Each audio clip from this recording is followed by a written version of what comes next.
presentation is Shifting the Short-Term Rental versus Affordable Housing Debate. A bit about myself. I'm a husband, father of two girls, and we are Campbell River residents, specifically in Area D of the SRD. I am a professional engineer with education in civil engineering, as well as a bachelor's degree in real estate and housing. I have a bit of education around the housing sector. We are also business owners. My wife and I own a short-term rental property management company in the Campbell River area, so we're very in tune with the short-term rental market.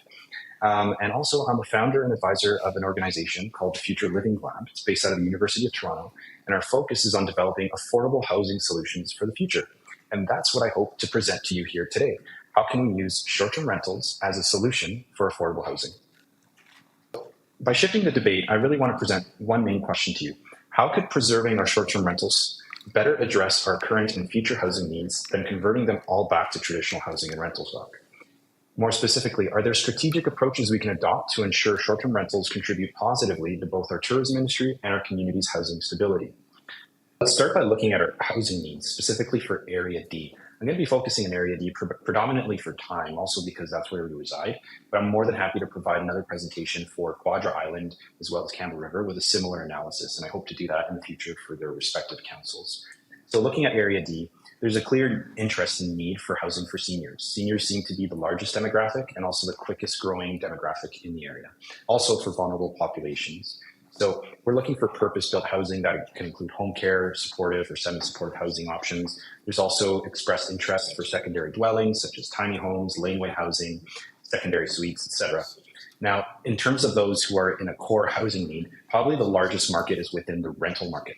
About 18% of households in Area D would address the needs of that demographic the most.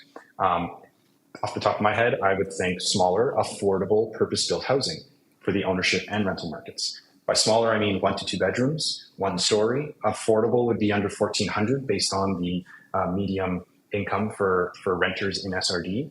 And purpose-built, meaning affordable housing for the rental ownership markets, possibly assisted living options as well. So some of the building typologies that would match these needs would be row houses, patio homes, tiny homes. Apartment buildings, I don't know that meets our community plan, but I figured I'd add it in there, as well as laneway homes. So what would not be considered an option for meeting the affordable housing need that we've identified in this report? Large single detached luxury homes on premium real estate, I would probably not consider to be housing stock that's in critical need right now, nor would be rural cottages. So let's take a look at the short-term rental market. We performed an analysis using data that's available to us as professional managers, and we were able to gather a lot of information about the short-term rental housing market. So we've got 49 total listings in Area D. However, out of that 49, only 23 of them are full-time active short-term rental properties. That means we've removed all duplicate listings, and we've filtered for properties that are only active for more than half the year. We've also removed RV listings or bed and breakfast listings, or listings just for like a room in somebody's house. So of these 23 properties, 13 of them are full-time active STRs that are likely on someone's primary residence. So these properties wouldn't be affected by the new legislation or opting in. 10 of these 23 properties would be considered commercial short-term rental properties. So they're not a guest suite or a guest house in someone's primary residence. And these would be the properties in question that would be affected by the new legislation or by opting in. So of these 10 full-time commercial properties, a majority of them, 7 out of 10, don't actually meet the criteria we identified for what's needed in terms of affordable housing in the SRD. These are oceanfront luxury homes that are large with 4+ bedrooms. So they meet one or more of that criteria. Opting in would actually only contribute 3 of these 10 properties back to the housing stock that actually meet that criteria. So that's 3 properties out of the total 49 listings in the area. Who owns these short-term rentals? So 8 out of 10 are owned by hosts with only 1 listing. 1 out of 10 was owned by a host with more than 1 listing. And then 1 out of 10 is owned by, well, we're not sure because it's managed by someone other than the homeowner. Of these 10 hosts, 5 of them had completed their profiles and stated where they reside. And of these 5 profiles, 5 out of 5 reside in Campbell River area. So this is meant to kind of dispel some of the myths that short-term rental owners are foreign rich investors who don't care about their local communities. On the contrary, the majority of them here only own 1 listing, and they're all local to the area. So what exactly is the impact of these commercial short-term rentals on the price of rental housing? So pulling this directly from the Housing Needs Report for USRD Area D, it states, a study in Boston found that every 12 Airbnb listings resulted in a 0.4% increase to market rents. Based on this, it's likely caused only minor impacts to housing affordability as they tend to be spatially dispersed and generally low in total number. So looking at the numbers they have, they identified 37 short-term rentals, which is actually the same number we identified before we started filtering for duplicate listings and the other factors that we stated in the previous slide, and that narrowed it down even more. So using that information, we've estimated about $5.60 increase in rents, which is not really that significant, especially if you consider other culprits like the price of housing due to inflation, or the fact that we're at an all-time low in terms of new construction for purpose-built rental housing and probably lagging behind internationally. Here's another study from the Conference Board of Canada that states that most less than 1% point can be attributed to increased Airbnb activity out of the 30% increase in rents observed in sample neighborhoods around Canada. There's another one from the Harvard Business Review stating short-term rentals are not the biggest contributor to high rents, especially when it comes to the most vulnerable segments of the city's residents. So what's the impact of these commercial STRs on local accommodations in the tourism market? So they comprise about 20% of all the listings in Area D, but they brought in about 60% of all the short-term rental revenue, potentially MRDT tax revenue, which could have amounted to about $24,700 in 2023, which, by the way, platforms like Airbnb and VRBO do collect already, even though the local area doesn't take advantage of that MRDT tax that's being collected. So 100 guests accommodated in 2023 in just those 10 units, which brought in about 1.25 to 1.5 million in tourism dollars to the Campbell River area, based on the average amount that a tourist spends in their visit to Vancouver Island. So can we use some of the revenue generated through taxes and business licensing to help affordable housing? Well, that's exactly what Victoria was doing. They had a VHRF, Victoria Housing Reserve Fund, that was mostly funded through their Municipal Regional Destination Tax, MRDT. They were able to fund 88 affordable homes at a cost of about $6,500 per home in 2022. Using estimates for 2024, they could have raised $2.8 million in fees from licensing as well as MRDT, just their 637 odd legal non-conforming short-term rental units. Using the same numbers that they used from 2022, that could pay for 427 new affordable homes per year. So using this and moving forward, can we create a regulatory framework that supports the tourism industry while also balancing housing needs and the integrity of local communities? I think the answer is yes. Here are some solutions that I think could work. A simple licensing system, so streamlined with reasonable fees, zoning amendments that makes STRs legal in specific areas, supporting affordable housing development using the MRDT and business license revenue like Victoria did, getting the community involved, and self-regulation through STR homeowner associations, which we would be happy to facilitate on. And also prioritizing safety and community standards by establishing guidelines with penalties if you're not followed, but also rewards if you're in compliance year after year. And the ability to be flexible and review and adapt after a certain period of time. So in conclusion, today we've identified the housing needs that are specific for Area D. We've established that converting the short-term rentals to regular housing would not actually contribute to that housing need. We've also established that the short-term rental hosts for commercial STRs in the area are not rich foreign investors, but local residents with predominantly one listings. We've also discussed that the impact on rental pricing that STRs have, and that they're not that significant as some of you may have thought. We've also discussed how commercial STRs in the area, while there are only 10 of them, and they account for 20% of the listings, they bring in a bulk of the tourism travelers that come into the area, and approximately $1.5 million to the local economy. So we think that STRs can significantly contribute to the funding of affordable housing like we've seen in Victoria. And today we're asking that Council considers implementing a regulatory framework that is supportive of short-term rentals, the local tourism industry, and also balances the needs of housing and the community. Thank you very much. Thank you. Any questions?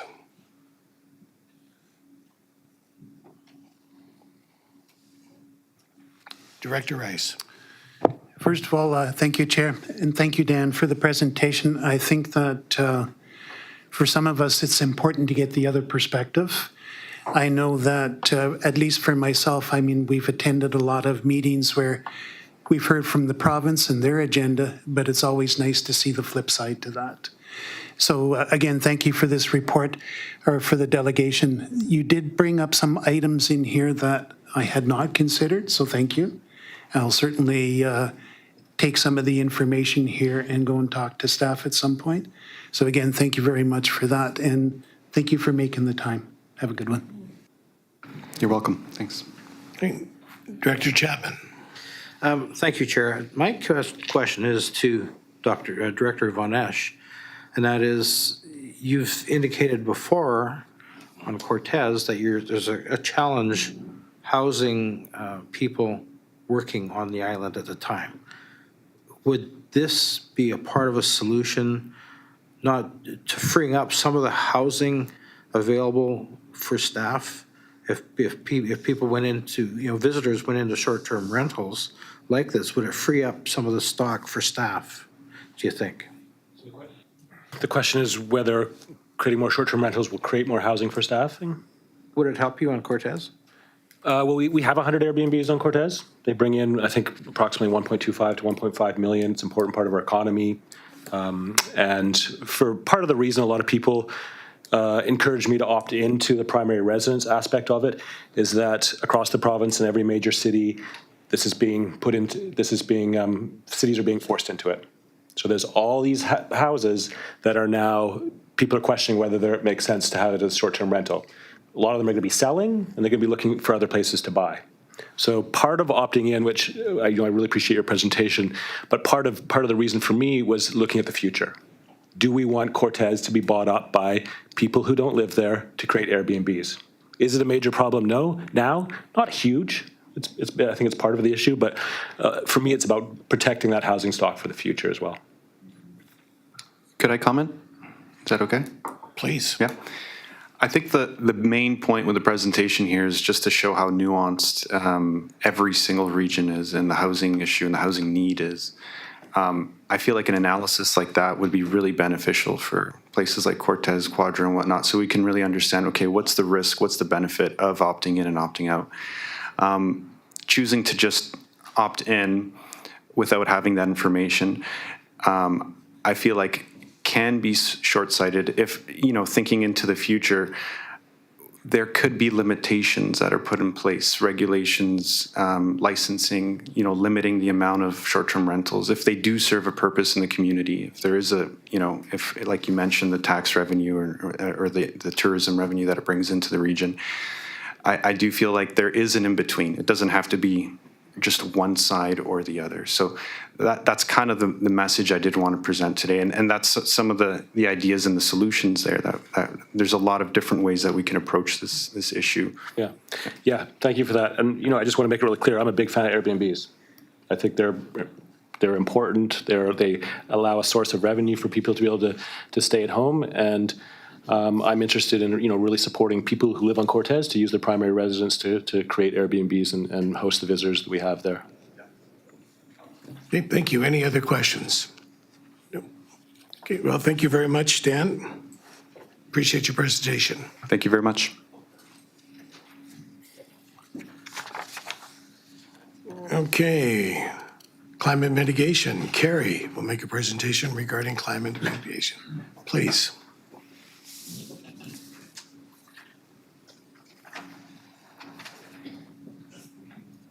This is my first time. Thank you so much for having me. If I were to do it again, I'd do it a little different, but here we are. We're going to whisk through some slides, and I'm going to emphasize what I think is most important. It should be progressing. Oh, where do I point it? I'll control it for you. Okay, next slide. We got to go fast. I put in this slide, I was raised in Southern California in a household that was both science, my dad was a doctor, and deep Christian faith, and I was just in the atmosphere of learning facts and taking responsibility within our community to act on them. Next, please. I think my parents would really appreciate Dr. Catherine Hayhoe's portrayal of the situation, the things that local government does, affordable housing, healthcare, it's all so important, but it's like we're putting these efforts into a bucket with a hole in it, and that hole is climate change. And without mending the hole, things are going to get worse for the people who we're trying to help. Next slide. I moved to Cortez in '94. Great place to raise a child. Next, please. I'm a Canadian citizen, and I'd always wanted to be a Canadian citizen. It means a lot to me for kind of the more communitarian central values. Next, please. 30 years of community service on Cortez. Next, please. Marble Meadows, my family loves it. Next, please. I wrote a book. Yeah. Sorry, you can slow down if you like. I don't really want this to be about me, so I'm rushing through this. 60 slides, okay. Yeah. I wrote a book and was published in 2015. It was called The Big Swim. It was about swimming with some friends from Cortez Island to Quadra Island, and that's the title chapter, but it's really a metaphor for being awake to climate change and trying to live in accordance with that knowledge. Next, please. The global context. Next, please. The temperature is going up. Next, please. If you see the climate modeling as a roller coaster, we're sort of off the track now. Every month for the past year has broken global temperature records. Next, please. It's also true of the sea temperature. Next, please. Apparently, it's not due to El Nino, it's due to the human-caused climate change. Next, please. Meanwhile, the rate of CO2 emissions is accelerating. Next, please. Who is responsible? People who have a net worth of more than $126,000, basically, if you own your house, you're in the wealthiest 10% of the world that is responsible for 50% of the emissions. Next, please. Canada has also kind of left the rails in terms of the advanced economies, increasing its emissions while the others have decreased theirs, not by enough, but they've decreased them. Next, please. And it's really the western provinces, including BC. The eastern provinces have made the necessary changes. Next, please. Canadians, 72% of Canadians want governments to do more. Next, please. On Cortez Island, we still have a really high quality of life, so the challenges, in a way, are psychological. We're terrified of wildfire. During the heat dome, you could smell the marine life rotting on the beaches below us. We're worried about our wells. We're worried about food security. We're watching trees die, algae blooms in the lake, and we're also losing our salmon because they can't make it up the creeks due to autumn droughts. Next, please. The Strathcona Regional District has acted on this. I'm really impressed by the use of CO2 as an ice rink refrigerant. That's like way ahead of the curve. And also, Cortez Island has really appreciated the efforts of Sean Koopman. Next, please. What more could Strathcona Regional District do? We need to electrify everything and wind down natural gas. That's the simple story. Next, please. Natural gas has been marketed to us as a transition fuel because it's the cleanest fossil fuel at the point of ignition. Next, please. It is also 80% more potent than CO2 in the 20-year time frame. That's a real pinch point. It leaks from production to storage, and studies show that at best, it's as bad as coal. It can be 2.5 times worse. Next, please. The picture on the left is a methane tank and just looks fine. The picture on the right is using technology that shows the leak from it. And the problem is that methane leaks at every stage, from the wells during fracking all the way to abandoned wells from storage during ventilation. It leaks. Next, please. The leaks are greater than reported by industry. Next, please. It makes it hard to regulate. And the new research finds greater and greater methane impacts. It's responsible for 1/3 of the climate warming, which is also an opportunity, because if we can cut natural gas, we can make a big difference in the time frame that matters most. Next, please. I'll just pass on these slides. Everybody knows that it's bad for indoor air quality. children get asthma. Next, please. It may be other gas appliances in addition to stoves. Next, please. Doctors are coming out against it for both climate and air quality, indoor air quality reasons. Next, please.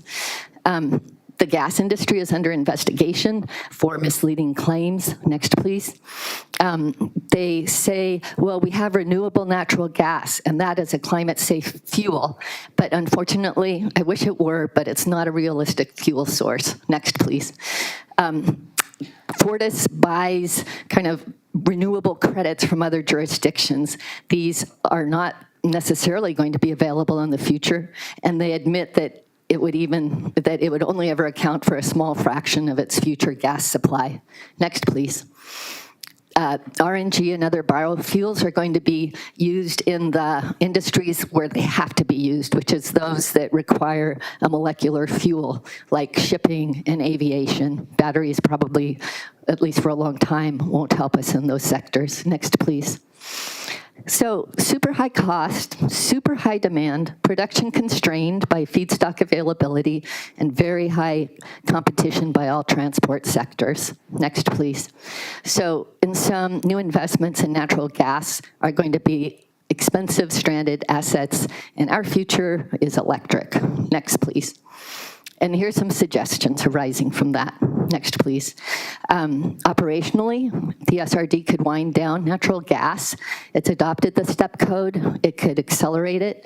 It could prohibit new gas infrastructure. I'm going to skip the fourth point, and it could encourage BC Hydro to upgrade the grid. Next, please. So other jurisdictions are accelerating the STEP code, Nanaimo, Saanich, Victoria, and it just makes sense, knowing that we need these more efficient buildings, to go ahead and take this proactive step. Next, please.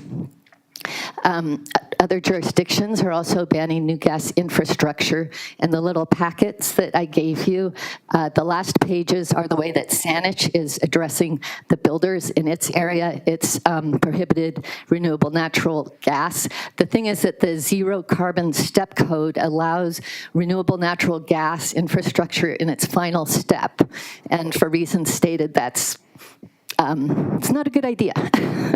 And over the lifetime of this infrastructure, people are going to save 25% on heat pumps over natural gas. That's in the paper that I passed around from the Pembina Institute. Next, please.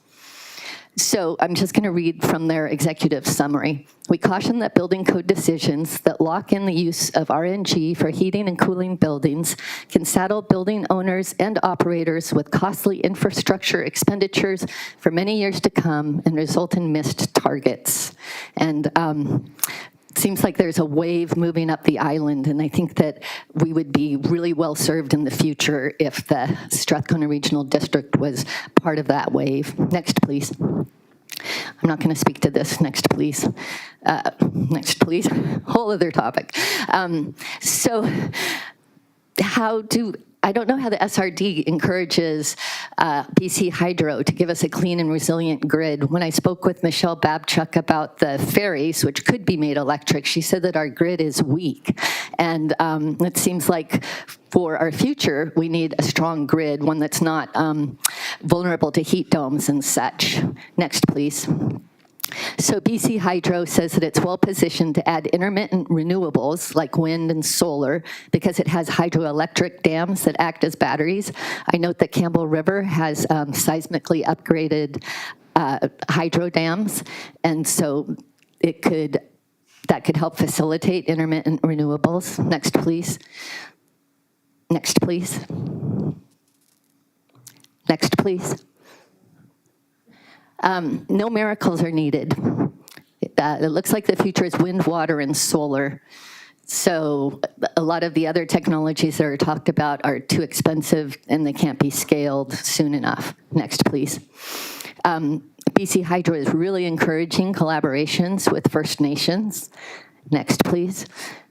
Okay, next. So solar, I think, is the long-term energy most places from what I've read. It's probably the least expensive in the long term. And there's a lot of Vancouver Island companies that are doing grid tie-ins, which make for a very resilient grid. And there's also a solar farm being built for the at the Ilkatchko First Nation. Next, please. There's been a successful tidal power trial in Blind Channel. University of Victoria did that. Seems like there's a big tidal flow here. Next, please. There's a wind power company that is considering proposals in both Sayward and Jordan River. Next, please. And I think we have to look at renewable energy as having expensive upfront costs, which translates into just really good jobs in a growing industry. I think that that's something that Campbell River and the SRD want to be a part of. And also, simply put, we can't afford not to. Next, please. Last summer, twice the amount of BC burned than any year before. And we just can't afford endless wildfires. The fire season has already started. Next, please. Atmospheric rivers, a lot of roads are built along rivers for obvious reasons, and it's been super expensive. Next, please. We can't afford annual heat domes. The cost to the grid and to human health is prohibitive. Next, please. And right now, we're headed for more of this and worse. Next, please. Next, please. So we can't afford unmitigated climate change. I think the number for 2021 in BC was between $10 and $17 billion in paying for all of the disasters that occurred. If you look at what renewable energy costs relative to that, it really changes the equation. Like, we just can't afford to go forward. I just read that the home insurance industry in the U.S. is buckling under natural disasters, and climate change might change our society by something as profound and undramatic as people not being able to insure their homes anymore. So we need serious climate action now. Next, please.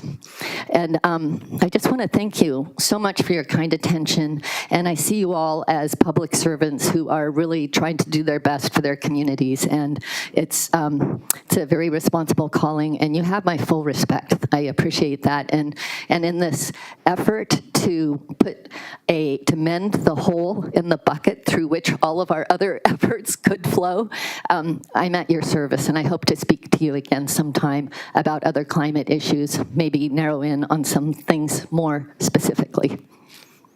Thank you very much. Thank you. Director Von Asch. Thank you for coming in. Really appreciate Cortesian making all the way here to do a delegation. I know it's a long way to come, and your timing is really great. I think one of the exciting things for me being on this board is that this is the first year that we've put climate change into our strategic plan.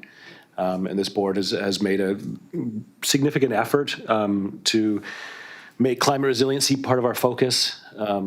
We've done a lot of work around mitigation and improving our fire service and emergency services, as you mentioned. And the challenge is can we take that long-term view, and can we make this shift? And I think one of the things that really was important for you in your presentation is that there's opportunities here. This isn't just a cost, and that by leading the way that we can create new industries and create economics out of it too. That there's actually economic value for us. I heard two recommendations out of you. One was accelerating the STEP code. I think it's a bit ironic that Cortez doesn't have a building code, so I don't want to push anything on anybody. But that's something I'm interested in looking at. Is how can we accelerate that? And the other one, your other recommendation was what was the? Well, prohibit renewed natural gas as part of the zero carbon STEP code. Right. Okay. Yeah. So that's something we can adopt. Yes. You're saying. Yeah, that's right. Saanich, a number of jurisdictions have done that. Saanich, Victoria, I think Courtney has also now. Mm-hmm. Yeah, and then the last one was just creating opportunities for tying into the grid using solar, tidal, wind. I didn't know about the Sayward project. That's great. Thank you for coming in. Appreciate it. Thank you for hearing me out. I feel like I just downloaded a lot of information. Director Davis. Yeah, thank you, Chair, and thank you, Gary, for your presentation. Yeah, we're definitely like minds in terms of this. I'm a real proponent of various kinds of electricity production. I know where I live in Tassus, we have a potential hydro project that would generate 5 megawatts, but currently there's no support from the provincial government for something that's considered that small. It almost went through several years ago, but when the NDP government got in, they stopped subsidizing it.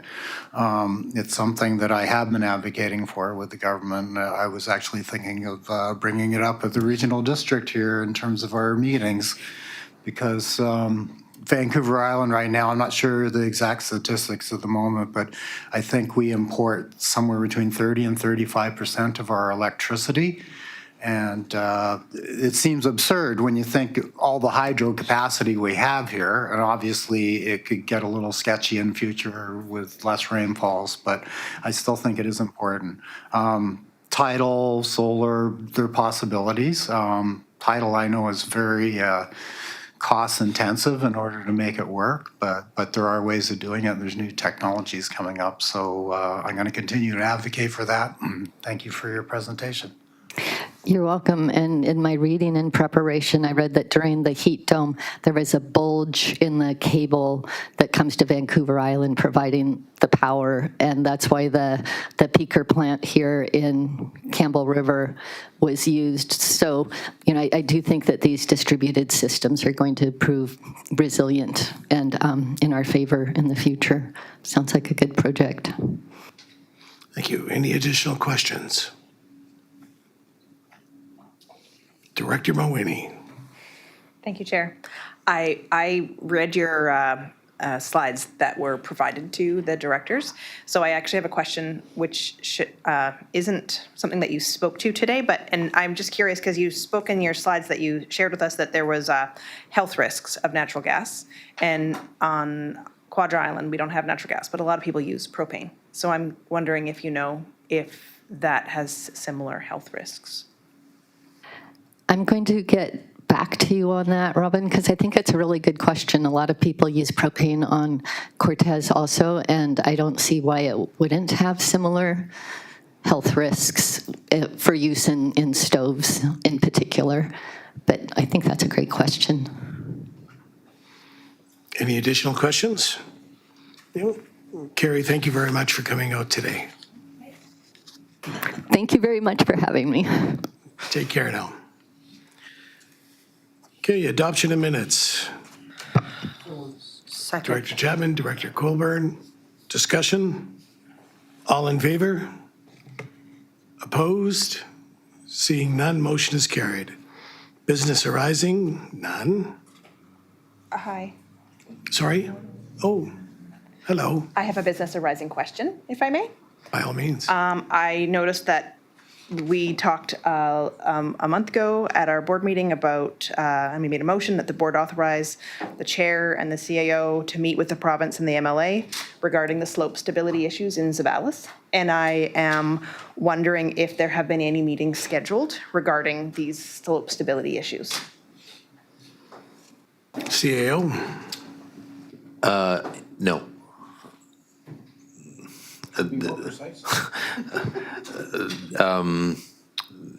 We're still working with the MLA's availability.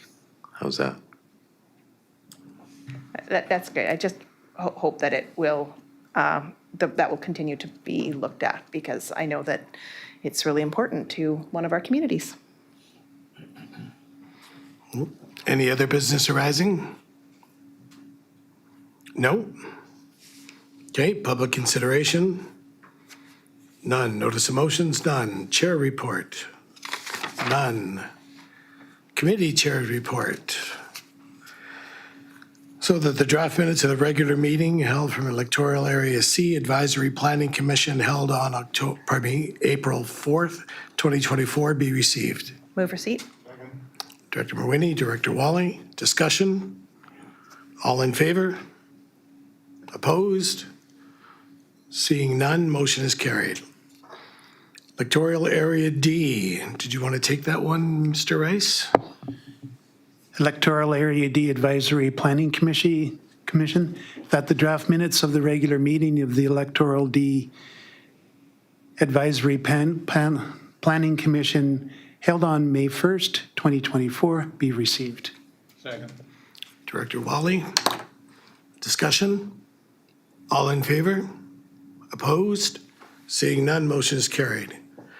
Electoral Area Service Committee, that the draft minutes of the regular meeting for Electoral Area Service Committee held on May 8th, 2024 be received. Director Wally, Director Mawhinney, discussion? All in favor? Opposed? Seeing none, motion is carried. First Nations Relations Committee. Robin, did you want to take that one? I sure can. I'd like to move that the draft minutes of the regular meeting of the First Nations Relations Committee held on May 8, 2024 be received. Director Davis actually was first. Discussion? Just a comment there. I noticed I was left off the roll call on that one, so I'd like to be added as I did attend.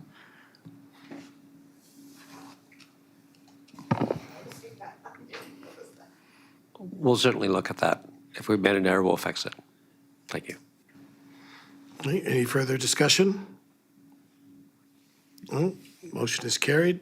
Oh, I guess I should say all in favor. Opposed? Now the motion is carried. Chair, I move that the draft minutes of the regular meeting of the draft minutes of the inaugural meeting of the Municipal Services Committee held on May 8th, 2024 be received. Second. Director Colburn, second. Discussion. Director Davis. Same comment. I'm not on there. Okay. Any other discussion? All in favor? Opposed? Seeing none, motion is carried. Natural Resource Committee, that the draft meetings for the inaugural meeting from the Natural Resource Committee held on May 15th, 2024 be received. So moved. Director Colburn, Director Davis, discussion? All in favor? Opposed? Seeing none, motion is carried. Staff reports. Development Permit Application DP 1A24. Adams, for the report from the CAO be received. Good. Director Chapman, Director Wally, discussion? Nope. All in favor? Opposed? Seeing none, motion is carried. Do you want to take this, Director Rice? Item B, Item B. the development permit DP 1A224 Adams presented in the staff report dated May 14th, 2024 be approved and that the. Your corporate microphone would be, officer- Sorry. that's okay. And that the corporate officer be authorized to issue the development permit. Second. Director Von Ash, second. Discussion? All in favor? Electoral areas only. Opposed? Seeing none, motion is carried.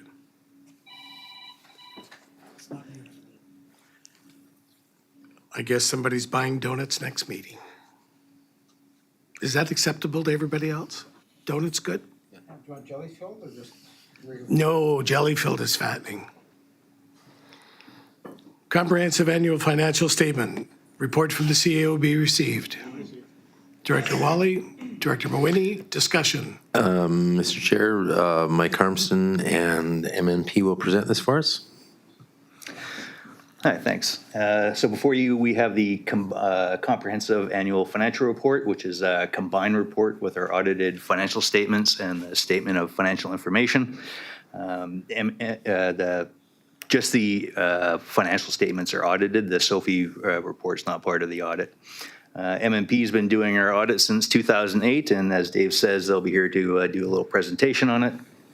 Overall, as far as the audit process, there is no major changes this year. Everything was pretty smooth. 2 items brought up in the summary sheet were just some timing related to some revenue recognition of some grant programs. Overall, the opinion we got was unqualified, which is good. It just means the statements are accurate and free from any material misstatement. Overall, it's just reflective of our continuing strong internal controls, financial integrity, and compliance with all the accounting standards. And that's it. I'll turn it over to Corey, who has some stats and ratios to go over. We have a motion on the Thanks, Mike. floor on receipt. First, we'll do the receipt. Director Colburn. Director Wally.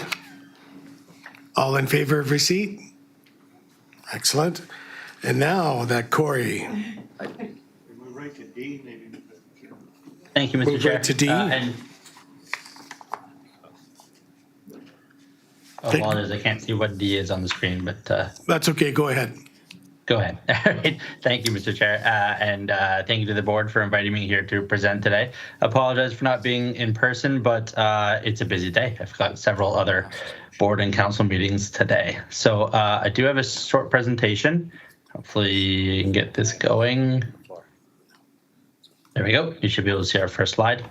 A big thank you to Mike and the finance team and staff throughout the regional district for working with us on the audit this year. It goes very smoothly. We really appreciate all their help and assistance with the audit. I do have Gavin Reed, one of our audit managers, here with me today as well. So I'll take you through some financial statement highlights and then wrap up with some discussion of the audit and the audit process. You've got the financial statements in your package. As Mike said, we're providing an unqualified audit opinion, so that is a clean audit opinion. We're satisfied that the financial statements are prepared fairly in all material respects in accordance with the local government accounting standards. On your statement of financial position or your balance sheet at the end of 2023, the regional district has cash and investments of $39.7 million. If you add in the receivables and other financial assets, you get a total of $58.1 million. So you can see a significant increase year over year in cash and receivables. The debt being managed by the regional district is still low, just under $2 million, so being paid down on schedule for 2023. Total liabilities, so accounts payable, deferred revenue, funding available for the future, and a member municipality debt is $26.3 million. So you get a net financial asset position at the end of the year of $31.7 million. Tangible capital assets being managed by the regional district, that's buildings and equipment and other pieces of infrastructure, are recorded on the books at $38.4 million. So that is the historic cost to purchase or construct the assets and depreciated over time to reflect the usage of those assets. An accumulated surplus at the end of the year of $70.2 million. I'll get into what's in that number in a future slide.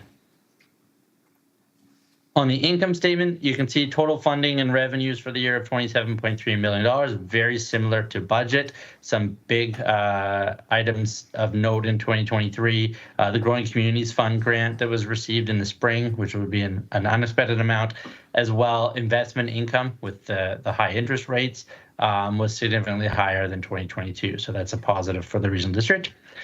Total expenses came in at $19.1 million, as expected, up from 2022, but below budget by several million dollars. So an accounting surplus of $8.1 million at the end of the year. To unwind those accounting adjustments and that surplus number, I like to look at the cash flow statement, what actually happened in the main bank accounts. So operations had cash inflows of $15 million. As I mentioned before, some significant grant funding coming in. That investment income is a big reason for that increase year over year. $2 million spent on capital projects and infrastructure assets. Debt being paid down on schedule of $53,000. So the main bank accounts had a $12.8 million increase at the end of the year. The accumulated surplus number of $70 million. Most of that is what we call the equity in tangible capital assets. That's the book value of those capital assets minus the debt.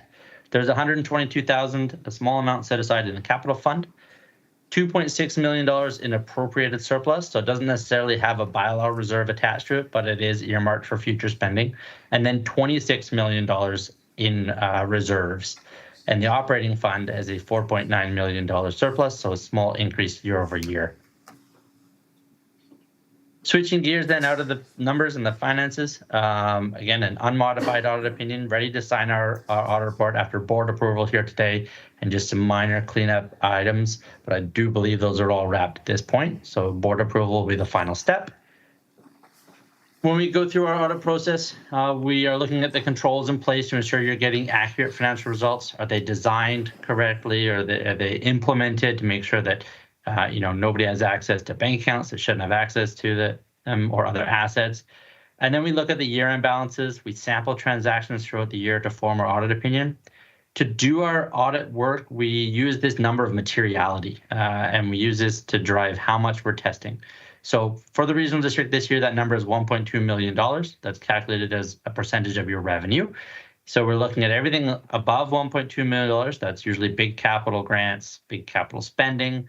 And then we sample underneath. So we do look at much smaller balances to get comfort over the financial statements. We didn't find any irregularities or unusual items to bring to the board's attention. We're not specifically looking for fraud. Our task as your auditor is to ensure that your financial statements are accurate. But if something came to our attention, it would be required to report it to the board. And at that point, I would, of course, ask for in camera, but I have nothing to report on that front. So that is good news. Again, a big thank you to staff throughout the regional district. The heavy lift is from the finance department, but we do bug some of the departments as well. I'll end by confirming that we are independent of the regional district. We didn't do any other projects that would impair my ability to give you an independent audit opinion all the way up to today.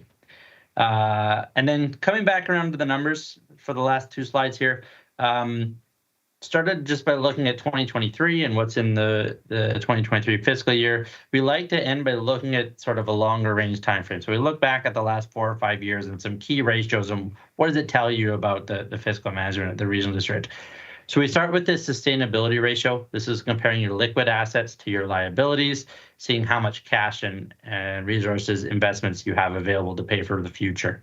So this ratio has been increasing. You can see it was 1.85 in 2019. It's up to 2.21 in 2023. So that's a 2-to-1 ratio, which is showing you've got cash and investments in reserves to pay for future projects. And then the last one we look at is what we call the flexibility. So this is looking at your infrastructure and how are the infrastructure demands going to create stresses on your finances with respect to having to replace large assets or do infrastructure work. So here we look at the rough aging of your capital assets to see, are you holding the line on some of that capital spending, or are the capital assets starting to get older fast? The carrying value for the regional district is 63.3% in 2023. You can see that that's pretty consistent for the last few years. 62.5, 63.9, and then 63.3. So what you can see there is you're staying on top of the depreciation charge that's happening on those assets with $2 to $3 million of capital spend every year. You do see this one swing from time to time with large capital projects, but for the last few years, it's been the message has been holding steady on that capital spending. So I will turn off the screen share. I would be happy to answer any questions about the 2023 financial statements or the audit process. Thank you. Directors, anyone have a question? Director Von Asch. Thank you, Corey. Really appreciate you coming back again today, and also just I had one question around debt. This is a question that I think a lot of politicians sometimes get asked. It's like, oh, you're way over leveraged. You can't afford to be debt. You're being irresponsible. Looking at the numbers, we're looking at, what was it, 1.9 million over $32 million in assets. I wonder if you could just speak to that level, how that compares to other places, and what you would say was a safe range as far as where we're at and where that safe range would be. Thanks. Great. Thank you, Director. That's a great question. I mean, there's no magic safe range. I would say it depends on every community because different from in my experience and what I can see. I'll say that Strathcona Regional District is carrying a low debt for sure at just under $2 million, and when you compare it to the amount of capital. In my experience, over the last few years, I've seen several other communities that carry a fairly low amount, and then it spikes dramatically with a large water treatment plant or wastewater treatment plant or something that is in the $20-30 million range and can't all be grant funded. We know there's sometimes the federal money taps are on and sometimes they're off, and so that's really the trick is what's in that long range plan, what is coming down the pipeline for big capital projects, and the magic number of what is the right amount of debt depends on what the community needs and the nature of the regional district, where you're serving multiple communities and the electoral areas. It's good to manage that debt load. You have a cap. The Municipal Finance Authority has a threshold that they won't let you go over to make sure that you don't get into trouble that way, and that's an important one. But my understanding is you wouldn't be anywhere near that cap at this point. Thank you. Thank you. Any additional questions? Director Mawhinney. Thank you, Chair. I noticed in the package that was presented to us that it talked about that there were two missing disclosures. And Yes. have they been sorted out? And is there like a new plan so that wouldn't happen? Or maybe it's a question to staff. I'm not sure who that's a question for. Thanks, Director. Yeah, I can start with just maybe an explanation, and then I would turn it back to Mike for comment there. Yeah, there are two missing disclosures. One is there was a change in how investments are recorded in 2023, and instead of recording them at the book cost, they're now recorded at their market value. So the missing disclosure is a separate statement to show the difference between the book value and the market value. It's not a large difference for your financial statements, but there would be we would have a conversation with your finance staff of what the plan was going forward there. The other one is related to the Connected Coast project. There is a Connected Coast Corporation and also a partnership with City West, and there's a missing piece of disclosure as the two organizations are sharing some costs under that partnership. And those aren't specifically disclosed. Again, also not material amounts that we're talking about there. So the conversation that did happen there was whether we would include them this year or have a discussion of including them in future years. I don't know if Mike wants to add to that. Yeah, that's exactly right. Just due to materiality, we didn't bother this year, and then we'll schedule them next year. But yeah, the first one was with MFA, we have a small bond fund, and so it's just the markup on that. And then as far as the other one is specific to the joint venture, we record the statement for the overall organization, and the joint venture would be within those. So like I say, it was a small amount, so next year we'll, it was just for efficiency. Yeah. Yeah, and I do want to add a clarification that it's just the disclosures that are missing. Everything is accounted for properly. Thank you. Thank you, Director.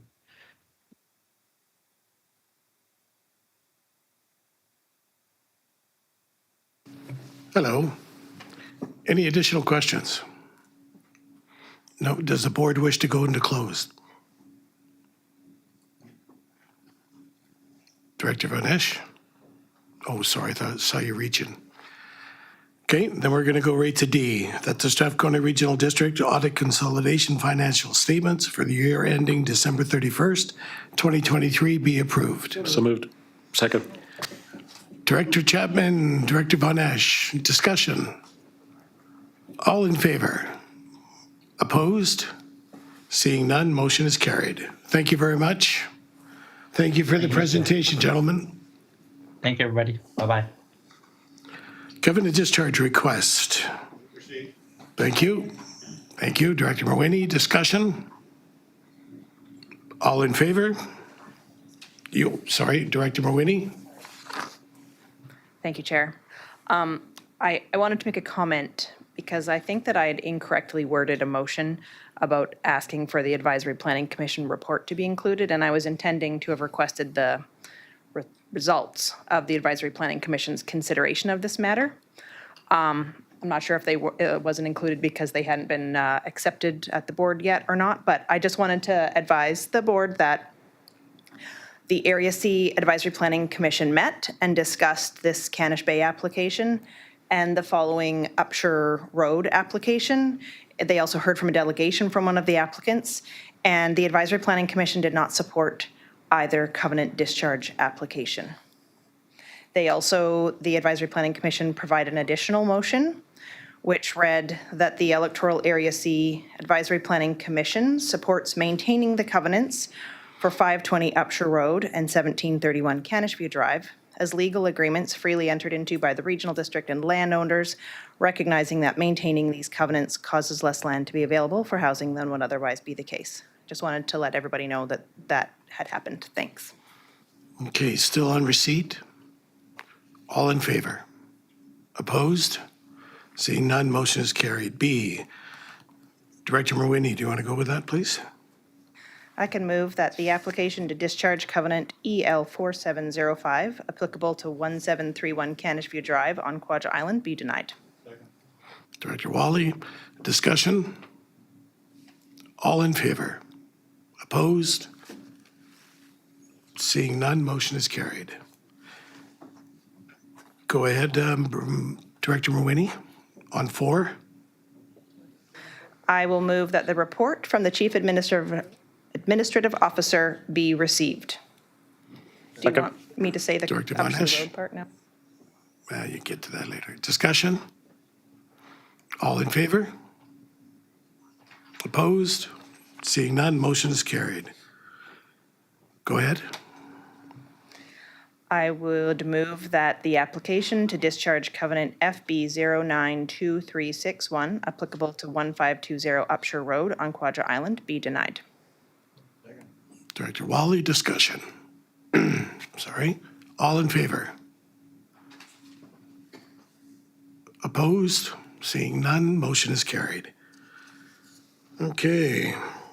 Number 5, proceeding liquor license application, that the report from the CAO be received. Second. Director Colburn, Director Mawhinney. Mr. Chair, I'll just add that, so at the board's direction, we came up with a draft policy in terms of it. In an effort not to write 3, we've just written 1, not presuming which one the board is interested in. But the example that we've provided is a policy that has the board's involvement in it. And if the board wishes the either other options, we can provide that for the board's reference as well. Okay. Anyone else? Director Mawhinney? I have a question for staff, if I may.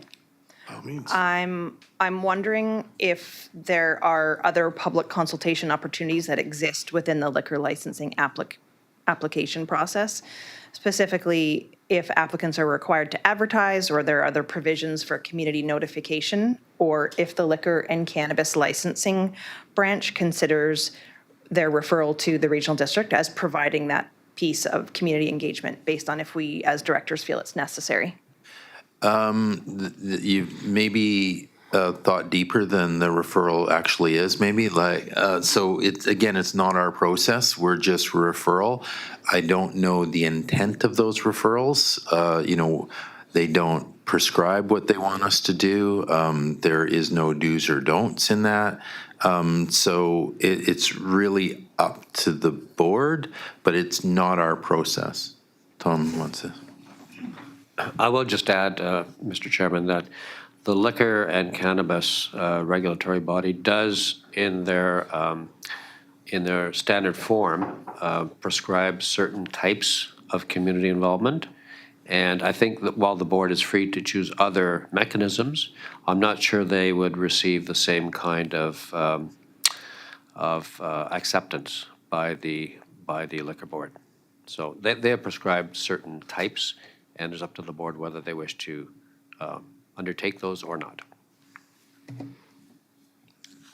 Any further questions? Just one comment maybe further on that is that there's, I don't know, we seem to have gone through waves of getting these and then we haven't got one for a while, but typically there is not a large window of time that they provide for us. So I don't know if that's intended to limit, community consultation or what that would enable us, because, it's not like we get these things 6 months in advance or something, right? So in consideration of that, I doubt you're going to get these referrals with big timelines that enable a lot of community consultation.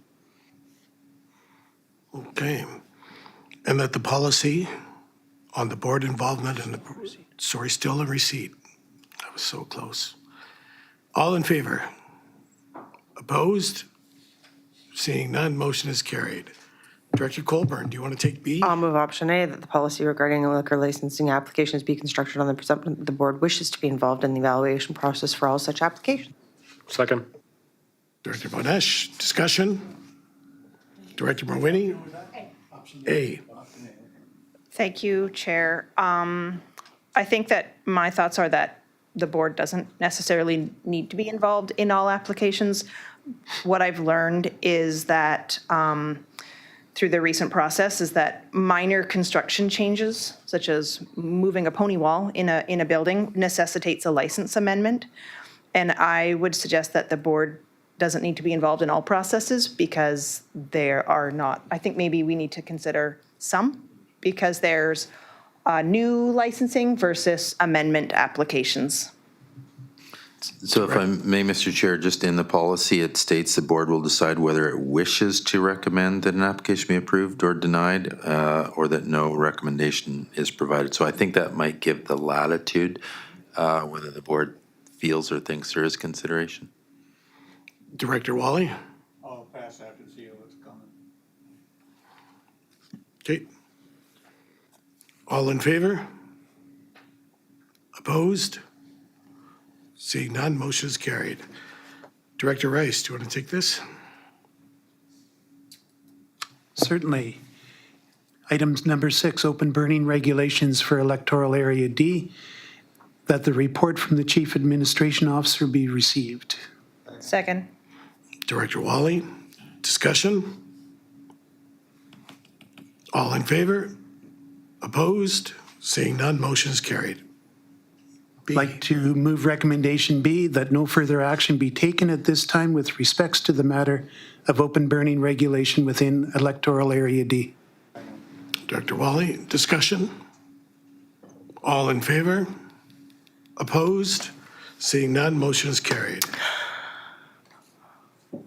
Director Colburn. BC Wildfire Service notifications during emergencies, that the report from the CAO be received.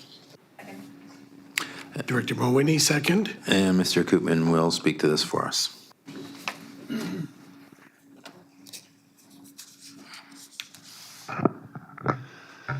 Through the chair to the regional board, last summer we had a number of wildfires in the regional district, which I would say increased the public appetite for knowledge, but did not meet BC Wildfire's criteria of being an emergency. The fires by the Husum Caves outside of Sabalis, Main Lakes on Quadra, and Newcastle Ridge being examples of those. BC Wildfire over the last year have listened to our concerns and taken several recommendations back, one being that we would like to have an inside number for their information officer rather than just be directed to call the same line the general public does. That has been provided. We would also like to see that rather than residents having to download the separate BC Wildfire app, that wildfire notifications can come directly to our existing Alertable app, as many local governments and First Nations in BC use Alertable for notifications, and there is a precedence that notifications from senior levels of government like Drive BC, like Environment Climate Change Canada, already come to the Alertable app. They've been in conversations with PESI, who operates Alertable, but nothing major to report on that. We've also suggested that if one of the shortcomings of BC Wildfire in order to provide these timely notifications during what I'll dub non-impactful wildfires is a lack of staff and personnel, that they develop a mechanism whereby local government and First Nation staff could be deployed to their fire bases to assist them with operations the same way the mechanism has been used in the past for local government and First Nation personnel to be deployed to the province's regional emergency operation centers and provincial emergency coordination center at the the new Ministry of Emergency Management and Climate Readiness. Myself having served in the Emergency Support Services branch in the PEC at 2017 and the Advanced Planning Unit of the Preoc and Kamloops after Lytton. Something that they're looking into will not be online for this wildfire season, but ultimately, the result of this conversation has been that during these non-impactful wildfires, we cannot be promised timely notifications to the public, but essentially in the expectations management for those of you that are listening. No news is good news. They will let us know if there could be the potential of a power outage, of a road being closure, and of course, once if there's any possibility of an evacuation alert or order going into place, that'll be brought to our attention right away. But for these non-impactful wildfires, like staff, we can try our best to get the information out there from BC Wildfire, and help disseminate it, but we cannot promise that in any way, shape, or form. Okay, thank you, Director Colburn. Thank you to Mr. Koopman for keeping us abreast of these. I'm glad that there's some movement that is positive. It's interesting to me how non-impactful is seen through a lens, and a lens that is a broader provincial lens and not a local on-the-ground kind of lens. And so we appreciate all the work that you do to fill those gaps when the people who really are responsible for those would not be doing them. So thank you for keeping your ear on the ground with those. Through the chair to Director Colburn, thank you for those kind words. I agree that there is definitely a wide gap in how we define the term impactful to how BC Wildfire defines it. For BC Wildfire to say that the folks in Sayward who were woken up by a large bang at 7 a.m. because they were blasting danger trees, that we could not have just been notified and let the residents know about that the night before, that they weren't impacted by that, I will forever disagree with. Okay, still on receipt. Director Rice. Thank you, Chair. Just one comment, and it came up through the seminars with the Fire Smart. I'm just wondering if on the SRD website, if there could be a little bit more information as to what each app does, so that people become a little bit more informed. Do I want this one or do I want the other one? So that's just a comment that I got from the seminars that we had. Thank you. Sorry, Director, to just seek clarification, is this limited to just the Alertable app and the BC Wildfire app? Yep. Okay, because there's a lot of apps out there. Director Colburn. And further to that, that's what I was going to say. There's lots of apps for that, but I mean, it all has to have cell service, so. Yeah, there is that. Still on receipt. Director Mawhinney. Thank you, Chair. And luckily, Alertable also gives you notifications to your phone or to your email, so you don't have to have cell service, maybe. I also am grateful for this report, and what I was thinking is that, requesting technical collaboration with the province to provide consistent messaging seems important and relevant, and I was wondering if we could flag this as something that we might want to bring to UBCM as advocacy. And I'm not sure which ministry that would be the most appropriate to bring to, but if we could flag that. Yeah, you're just a couple pages ahead of us. We got a report, so it might not be that ministry, but I like the way you're thinking in terms of, because we need to populate those things, yes. Okay, Keep that thought fresh. Okay, still on receipt. All in favor? Opposed? Seeing none, motion is carried. Number 8. Delegation of authority, grant and aid. Report from the CAO be received. So moved. Second. Second. Discussion. All in favor? Opposed? Seeing none, motion is carried. A or B option here.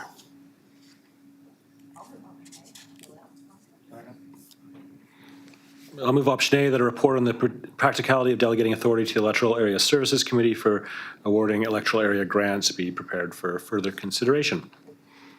And the second was Director Wally. Discussion? All in favor? Opposed? Seeing none, motion is carried. Strathcona Gardens. Director appointment, will the report from the CAO be received? So moved. Second. Mr. Yates may want to speak to this. Thank you, Mr. Chairman. So the board had asked for for a report on how we could essentially simplify the process for appointing commissioners to the Strathcona Gardens, and that is what the report and draft bylaw is showing, hopefully.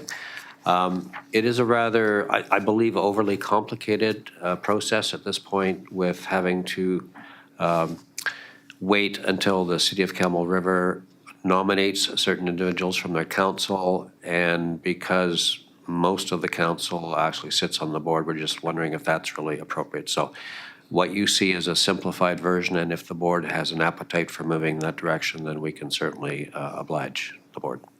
Thank you. Okay, still on receipt. Any comments?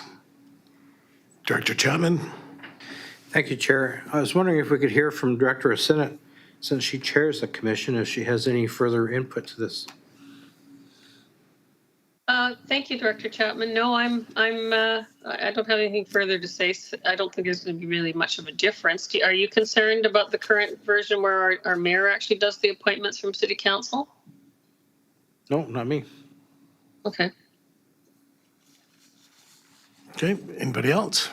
Still on receipt? All in favor? Opposed? Seeing none, motion is carried. You got an A and B option here. Anyone? Director Mawhinney?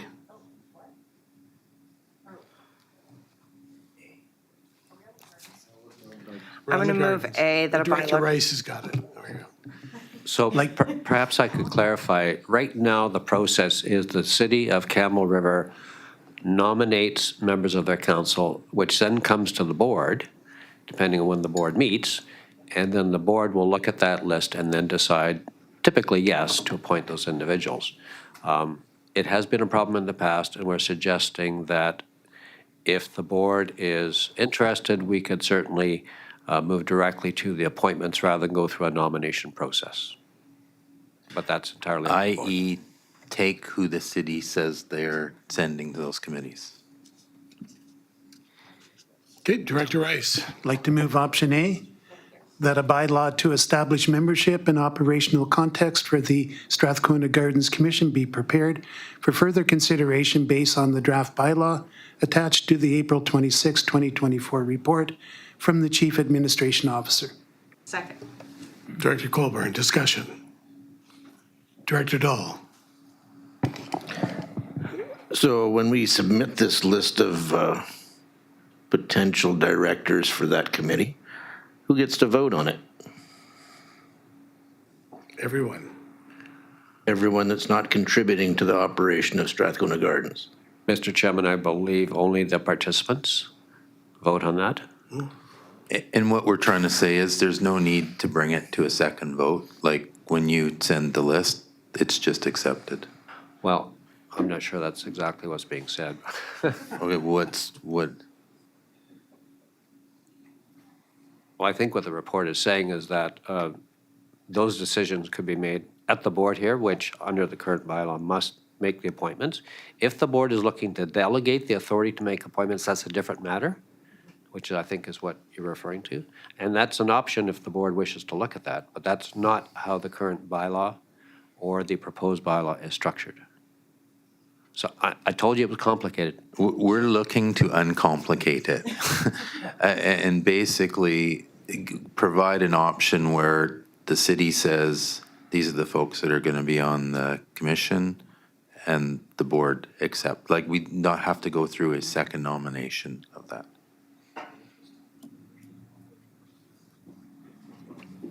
Director Dahl? It seemed easy before. Sometimes it's just timing of it. During the election, it's really only an issue that comes around 4 years, but look, we'll bring something forward. Trust me, it's going to simplify things because it's only during election, right, when the timing doesn't line up with the board meetings and the committee meetings and has that list been endorsed by this board? Sometimes yes, sometimes no, depending on the timing. But again, we're just looking to simplify it. Okay, so all in favor? Opposed? Seeing none, motion's carried. Yes. Director Compensation Review. Move receipt of the report. Thank you, Director Colburn. Second. Director Chapman, discussion? All in favor? Wait a minute. Oh, sorry. Director Wally. Thank you. I have a question for Director Sinnott, and then if I could have some comments afterwards. I was going to ask Director Sinnott why she put this motion on the agenda, if they were considering a raise in pay or what the motive was.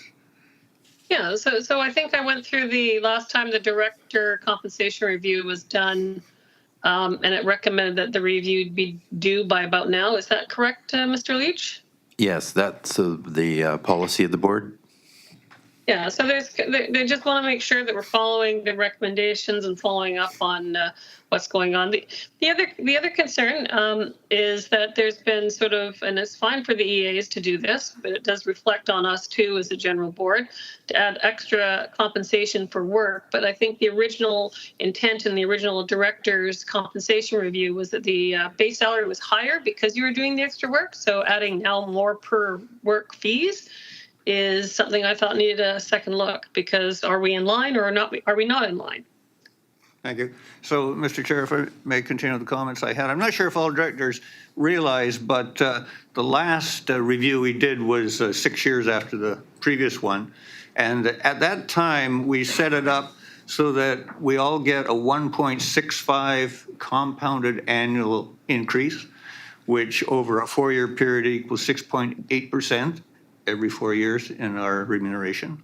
In addition, and on top of that, we also get a consumer price index compounded interest raise. Over the last 4 years, that equals about 3.7% additionally. So that comes to 5.35% compounded annually. So over the last 4 years, we've got 23.2% increase. The next 4 years, we'll get another 23.2% increase. That's a lot of money. So I personally don't believe that we should be looking for an increase, and I don't think we should spend the money to hire a consultant to tell us that we're probably better paid than most regional districts.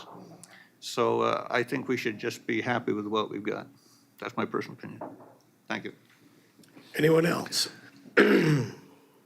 Yeah, if I just can respond, the intent was not to see whether or not we're being paid too little, but the concern was that there might have been some creep in terms of the pay generally. We might want to reconsider how we go about doing our pay structure just in case that we are overpaid. Hey, Director Mulwiney. Thank you, Chair. I was curious if Mr. Leach could provide the definition of an independent review, if it's hiring a consultant, and what sort of costs are likely involved. It would not be me. So it would be a consultant, and I want to say maybe the last one was in the 5,000 to 10,000 range. That's what I would guess. And when was the last one done? 4 years ago, I believe. Maybe more. Okay, anyone else? Director Von Esch. Yeah, I just have a question for staff. It's my understanding that electoral area pays come out of the electoral area service. Is that right?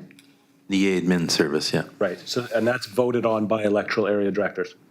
Yes, a portion of your pay, yes. Right, okay. And then there's another portion that comes through the SRD board. Yes, there's a, yes. Okay, thank you.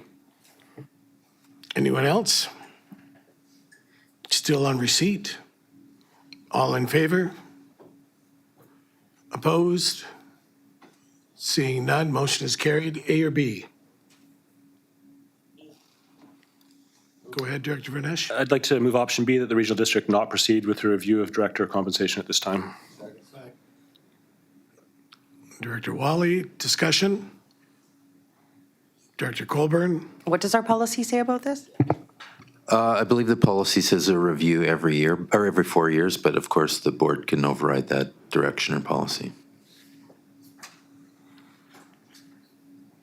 Director Dahl? I'll be voting against the motion. Board policy is to review every 4 years. We're due for review.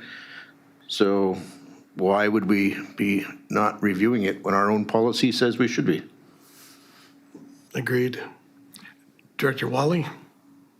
Yeah, I just might, through the chair, comment to Director Dahl. Policy is just a recommendation, not enforceable. It's just a suggestion. The reason why we shouldn't do it is because we don't need any more money. And as far as Lakeshore areas are concerned, we're not going to make any changes. So what's the point of spending all that money on a consultant when nothing's going to change? Things might change for the municipal. Go ahead, Director Dahl. I think the municipality of Campbell River pays 70% of it, and we're not worried about spending the money. So I'm not sure why someone splitting up part of the remaining 30% would be concerned. I think we should be looking at what we're doing and what is happening across the province. Director Wally? I'll just make one more comment that it's often touted that Campbell River pays 70%, so we need a little correction on this. Actually, Campbell River doesn't pay anything. Campbell River is a tax collector. They collect from their constituents. The constituents of Campbell River pay the exact same mill rate every other constituency pays. A house in Sayward worth $1 million pays more than a house in Campbell River worth $850,000. So the idea that city council pays anything isn't totally accurate. Everybody pays the same rate. Okay, so we got a motion on the floor, which is B. So all in favor of B? Opposed? Keep your hands up, please. Director Sinnott, Colburn, Kerr. Sorry, where am I thinking, eh? Director Rice, Director Dahl, and Director Baker. That's 6, right? 1, 2, 3. Director Jack, where were you?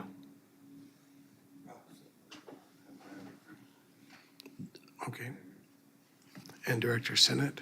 That was 6 opposed, I believe.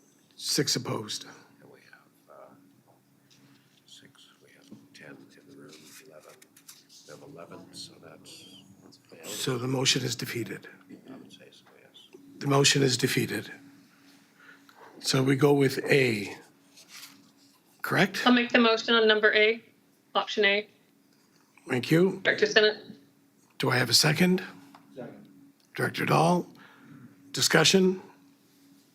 All in favor? Opposed? Opposed is Director Davis, Director Wally, and Director Mawhinney. Motion is carried. Emergency Operations Center Grant Award. The report from the CAO be received. So moved. Director Colburn? Do I have a second? Second. Director Rice, discussion? All in favor? Opposed? Seeing none, motion is a go. I'd move that the 2024-28 financial plan be amended to incorporate the $360,000 from the 2024 Emergency Operations Center grant to fund the activities identified in the May 17th report from the CAO. Beautiful. Second. Director Mawhinney, discussion. Director Mawhinney. Thanks. I think it's excellent news, and forgive my lack of knowledge, but I was just curious where the SRD's Emergency Operations Center is. Is it in this building or is it somewhere else? No, it's not here, Mr. Koopman. You got the address? It's in Campbell River. Through the chair to the director, while the SRD, we have used this boardroom as an emergency operations center for small scale events before, like the Sonora Island wildfire. Our primary goal is to move the emergency operations center to the Campbell River Search and Rescue Building at 261B Larwood Road, where we lease a portion of the building for training space, emergency support services office, our disaster radio communications room, and emergency operations center in the back. Okay, all in favor? Opposed? Seeing none, motion is carried. Notice the Crown Lounge deferral, electoral area C. Move that the report from the Chief Administrative Officer be received. Director Wally, discussion? All in favor? Opposed? Go ahead. Thank you, Chair. I think it's great that we're seeing this application for marine plant aquaculture, repurposing a former finfish aquaculture site. I wanted to just highlight that the staff reports that states that the site is within the Desolation Sound Rural Land Use Bylaw. And according to the maps, Brent Island and the nearby AQ3 zone are within the boundaries of the Quadra Island zoning bylaw. And I also noticed that the maps, which begin on page 24, show a significant increase in the size of the 10-year area. So I just have a question for staff. If the language in the box in the report reflects the response of the SRD to this referral, and if it has been submitted already, because I guess what I'm wondering is if the language of could be interpreted as non-compliant is straightforward enough to ensure the Crown is aware that an increase in 10-year area will require a rezoning.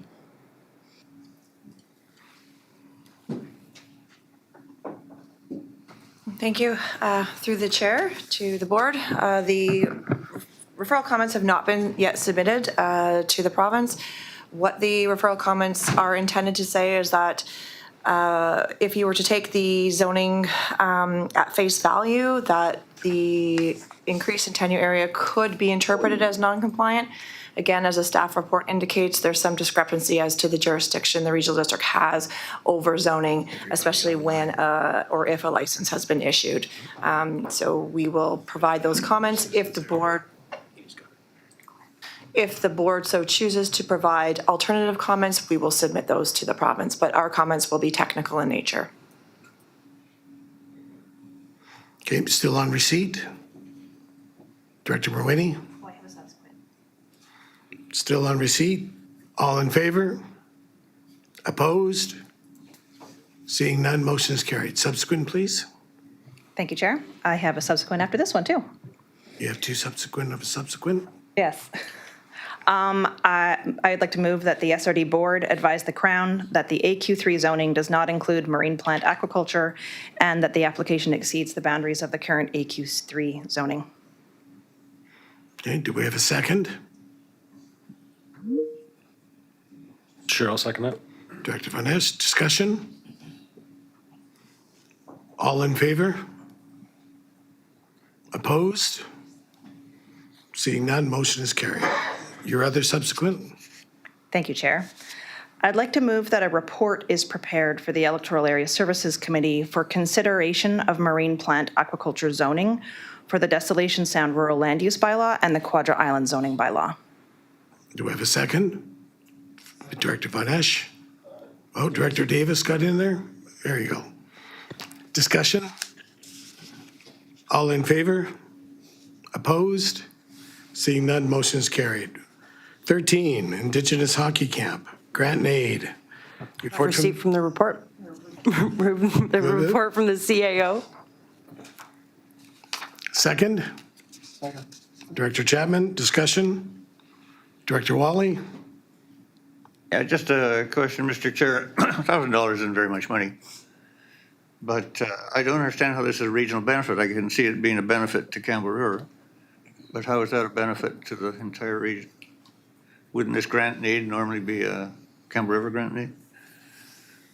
Just maybe for a little clarity, Mr. Chair, that the camp is open to more than First Nations, just from the Weewakam and the Weewakai. So, and the Weewakai obviously are in Quadra Island, so it's not just the Weewakam First Nation. Okay. All in favor? Opposed? Seeing none, motion is carried. That's on receipt. I would move that the board approve a grant for the Weewakam First Nation, Campbell River, in the amount of $1,000 to assist with costs associated with the Indigenous Hockey Camp to be paid from the Regional District Grant and Aid budget, and that the board consider the use of SRD staff resources as a kind of in-kind to assist with costs associated with the camp. Second. Director Chapman, discussion. All in favor? Opposed? Seeing none, motion is carried. 14, UBCM Convention Administrators Meeting. Do you folks want to take a break? Okay, so we're going to come back after the break. We'll tackle that. We'll take till 3 bells, which is 13 minutes. Everybody stretch. Stretch it out. Hope you and the chair will make a security sweep. We'll do our best. I think a weather update is appropriate.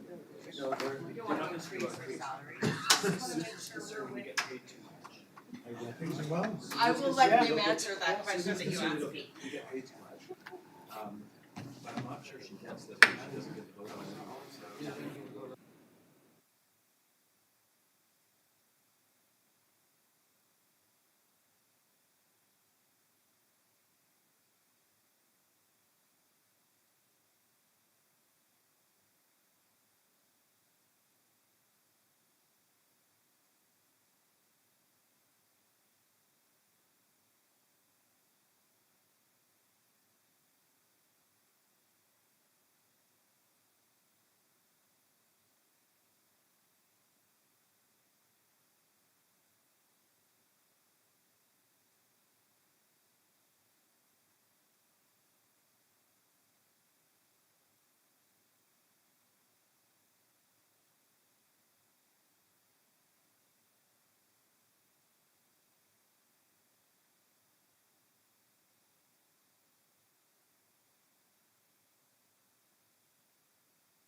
Director Sinnott, are you still there?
Okay, folks, you ready to go?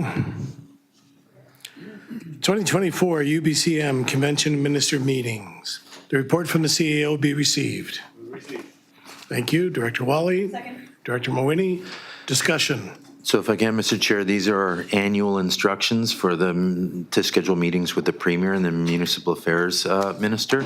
The other meetings with the other minister staffs will come at a later date. So again, give some thought to ideas, because maybe next month or July, we'll come with a report with some ministerial meeting requests and some topics for that. But this one, the greatest timeline and the toughest meetings to get are with the Premier and the Minister of Municipal Affairs. And so we've given you some topics.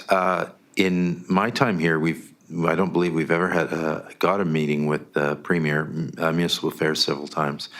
We've given you some topics that we've fronted before in the past, and happy to have some discussion now about if we want to request meetings with the Premier and the Minister, is that we have some topics for discussion, and then staff could develop some speaking points in relation to them. But we need to know what those topics would be from the board. Director Chapman. Thank you, Chair. I know I'm going to sound like a broken record, but if we have significant issues we need to deal with, we're close enough to Victoria. We need to be going down to Victoria, making appointments down there, get our MLA lined up, go down and meet the ministers that we need to talk to. Prior to. Then the UBCM meetings can be used for the minister as a follow-up to tell us what's happening. We're not going to get, you only have a 15-minute audience with the minister. It's, in my past experience, it's been lukewarm at best for anything about getting results. And I would suggest make an appointment, go down there, because the minister doesn't really want to talk turkey unless he or she has his deputy minister and ADMs there and staff that they want, so they can talk about something completely, and then you get about an hour. But 15 minutes doesn't really get us a lot of anything other than just a follow-up on here's what we've done on your issue. So I would, I think we should, go with this, see what we want, and try to get appointments. But in the future, starting like after September, make appointments, go down to Victoria, sit with the ministers, hammer on the table, and then use these as follow-ups in future. Okay. Director Davis. Yeah, thanks, Chair. I got to say, I like Director Chapman's ideas. I hope that could work. But if it doesn't, I have a suggestion of one topic I'd like to see that I already alluded to. And I'm assuming this would be a meeting with the Premier, because it is kind of a high-level thing, and it's regarding energy security. And I would like to see enhancing energy security through streamlined permitting and increased funding for electricity production using renewable sources. Because again, as far as run of the river goes, it sort of went out the window when the NDP got back in, and now they're sort of creeping back to that position where they're starting to support it. But when I met with one of the ministers regarding this, regarding our potential run-of-the-river project in the municipality of Tassos, the 5 megawatt one that I was talking to, they said, oh, well, that's not big enough. But, you know, here we are talking about we're going to be electrifying things more, going to electric cars, apparently. We don't have the capacity for any of that. So I think this is a really important issue. If we're going to be getting into sustainable energy, we need to see more action from the province, and I think that would be a good one to talk to the Premier about. Okay, we're still in receipt. Director Vonesh and then Director Colburn. Sorry, mine's after receipt. I have recommendations too. Okay, Director Colburn? I just wanted to expand on what Director Chapman was saying. We go to UBCM every year. It's the same topics. We just run through them again and again and again and again and again until 13 years later, we're still submitting the exact same thing we were the first year. I think that there are some opportunities to do as he said, especially with the wildfire slope outside of the village of Spellis. And so that might be one that we wanted to add, to consider adding to this as a follow-up at UBCM from a meeting that we're going to have hopefully sooner than September. Okay, thank you. Also, the installation of Vancouver Island Power, I think, is a great topic as well. So I know we're still on a receipt, but I would 100% look forward to seeing that on there as well. Okay, so still on receipt. All in favor? Opposed? Seeing none, motion is carried. And B, that the request be made to Minister of Municipal Affairs to discussion of the following topics. Director Davis. As stated, energy security, renewable energy. Second. Second that, Director Chapman. Director Chapman? Just on that, why I support that. Director Sinnott and I were on part of a conference online concerning power energy, and we had it was a presentation from I think it was Centra, wasn't it? And they said if this Fortis, yep. Yeah, Fortis, thank you. And they said if the city of Kelowna were to electrify completely, as what's everyone's recommending, heat pumps, electric cars, the city of Kelowna alone, singly, would take all the power of the Site C dam. So given that significance, I think we need to be dredging up power wherever we can so that if we're going to continue the aggressive stance on getting heat pumps and electric cars, we're going to have to find somewhere how to run and charge these things. So I think it's important. Okay, so that's one. Director Colburn, then Director Jack. As I said previously, the wildfire situation in Area A. Okay. Director Jack. Yeah, no, I like the with the electricity and that, just for Kaikatexas and where we stand and needing more power, it's holding us back from expanding. And our the system we're on is so outdated and things like that. It's ridiculous. And yeah, when you come to these meetings, they're fast. They're, it's like speed dating.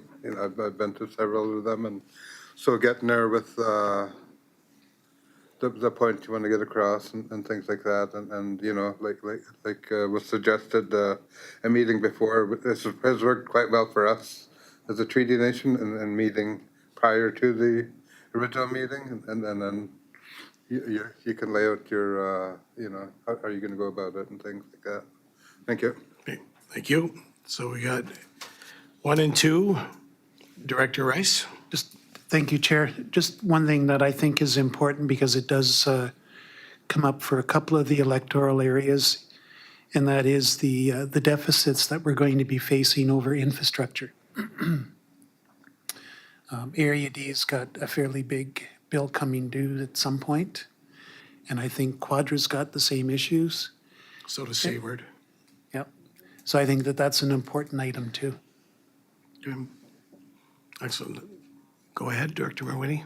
Thank you, Chair. And that was what I was hoping that would be a topic, so I'm really grateful to Director Rice for raising it. And I think it would be great for us to gather the numbers that we should bring. So we can bring, the numbers from Sayward of the project that needs to happen and the projects that are going to likely be required in Area D. And I know on Quadra Island and in Area C, we are facing some specific projects that will have more numbers by UBCM from staff. So I think actually bringing like really clear representations of what we're talking about as far as an infrastructure deficit, I think would be valuable.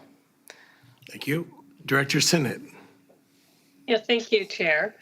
So I'm thinking we should go back to the idea where we have a resource committee and we should talk to our resource ministries, including the effect of the mine in Strathcona, and then also, of course, forestry. I don't think there's any place right here for aquaculture per se, but definitely be talking to the resource ministries. So if I can, just a word of caution, they will quickly look to redirect our request if it's specific to a ministry, like let's say it has to do with aquaculture or forestry. They'll go, oh, no thanks, that's not a premier thing, that's a minister thing. So I would just encourage on the premier issues, like I think. On the premier issue? Okay. Yeah. Yeah, So, I agree. so this With one is. respect to premier, I wasn't talking about that, sorry. Yeah, okay. So municipal affairs, 100% infrastructure deficits, that lands right in that minister's lap. So that's good. And the other two we have for the premier. It's hard to tell if they'll redirect it, but, happy to populate it with the worst thing they say is, go make an appointment with another minister.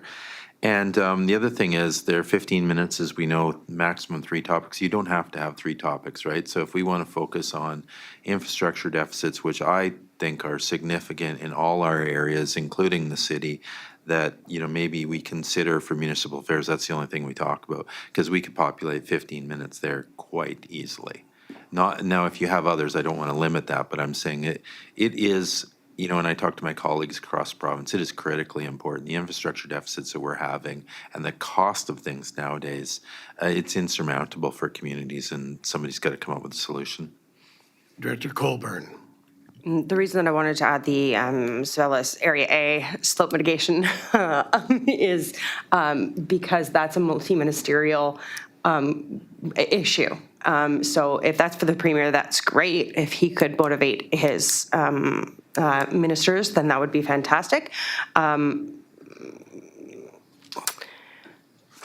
Because we haven't had that much success with Minister of Municipal Affairs and them trying to gather multi-ministerial kind of meetings, and that's what that is. That's transportation, that's forestry, it's a multiple minister issue. So wherever staff feels that lands.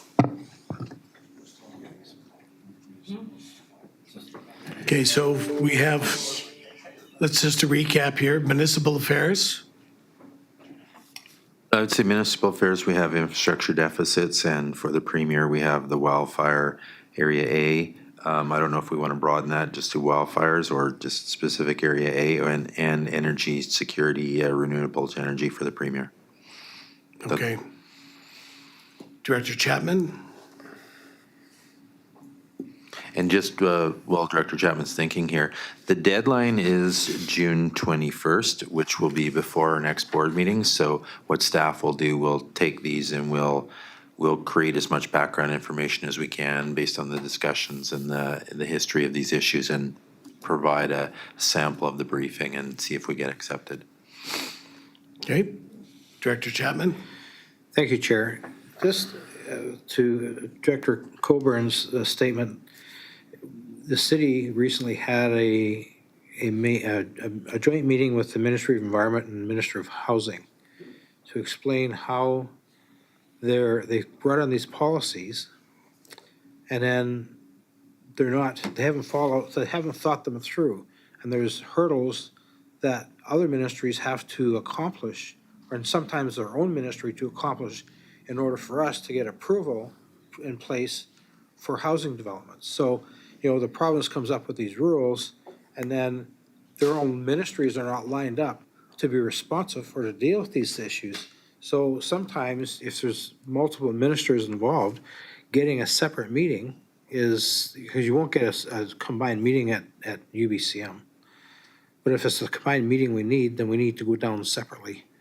And it can be a delegation from the board. It could be municipal reps and area reps, and we hit them with this. I think it's a regional district issue. I don't think it's an electoral issue. I don't think it's a municipal issue. I think it's a regional district issue.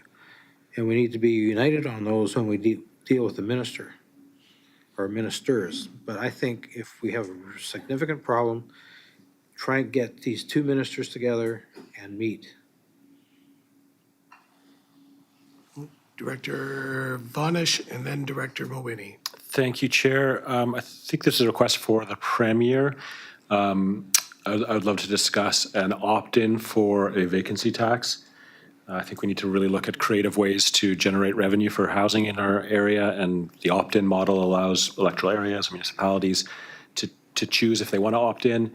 A $2,500 vacancy tax across the Strathcona Regional District, on my research, would raise over $3 million per year, which would be a huge mortgage payment on housing developments. On Cortez, it would raise $600,000 a year, again, which would be a significant payment on a mortgage.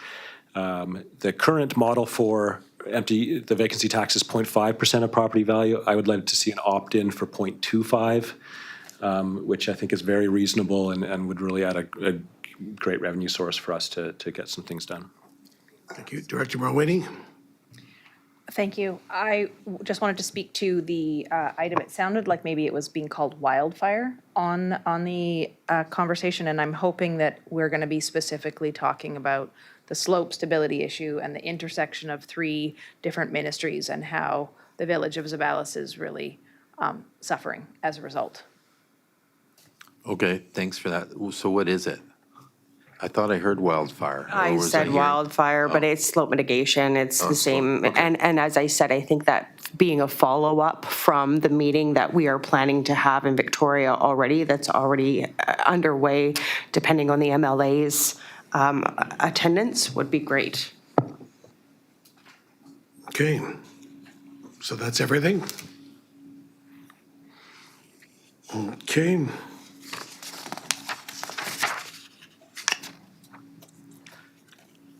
Bylaws.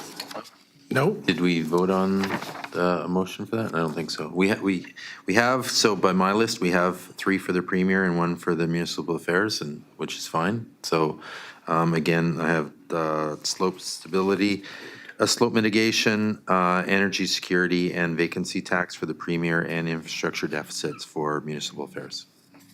So moved. Okay. So who was that first? Gerald? Second. Director Wally, and Director Von Esch, I think, was next. Discussion? All in favor? Opposed? Seeing none, motion is carried. Okay, bylaws. Julie, Director Colburn. Move receipt of the report for the bylaw 535 and 536 OCP amendment rezoning application CP 2C 23 RZ 5C 23 Shellenick. Second. Director Mawhinney, second. Discussion. All in favor? Opposed? Seeing none, motion is carried. B, Director Colburn. Nope. Oh, electoral areas only. Sorry, Director Mawhinney. I would like to move that bylaw number 535 Shellink, being a bylaw to amend the Quadra Island Official Community Plan, be now introduced and read a first time. Second. Director Von Esch, discussion. All in favor? Opposed? Seeing none, carried. Director Mawhinney. C. That bylaw number 535 be given second reading. Second. Second was Director Vanish. Discussion? All in favor? And D, That bylaw number 536, being a bylaw to amend the zoning regulations applicable to Quadra Island, be now introduced and read a first time. do I have a second? Second. Director Wally, discussion? All in favor? Opposed? Seeing none, carried. And E, That bylaw number 536 be given second reading. Second. Director Wally, discussion? All in favor? Opposed? Seeing none, carried. F, Move that an in-person public hearing to consider bylaws number 535 and 536 Shell be scheduled for 6:30 PM on Wednesday, June 12th, 2024 at the Quadra Island Community Center, and that the holding of the public hearing be delegated to the Electoral Area C Director. Second. Director Bonich, discussion? All in favor? Opposed? Seeing none, motion is carried. Thank you. I would move that the report be received from the CAO on bylaw number 544, board meeting procedure. Second. Director Bonich, discussion? All in favor? Discussion. Director I have a Mulvaney. subsequent, please. Okay, all in favor? I proceed. Opposed? Seeing none, carried. Subsequent? I think it'll come after B. Then you might as well read B. All right. Oh, don't move. No? What have we got? I would move B. That's what I said. Second for moving B. Discussion. I'm moving B. Director Wally? We're in bylaw 544, right? Right. Is it possible after this passes for staff to put it on our portal? Oh, that's my motion. Oh, We can, oh, sorry, go ahead. Yes, we can certainly do that. And just so the board is aware, we're hopefully in the final stages of having all of the regional district bylaws displayed on our website. Moving in that direction. It's been a long haul, but we're getting close. Okay, all in favor?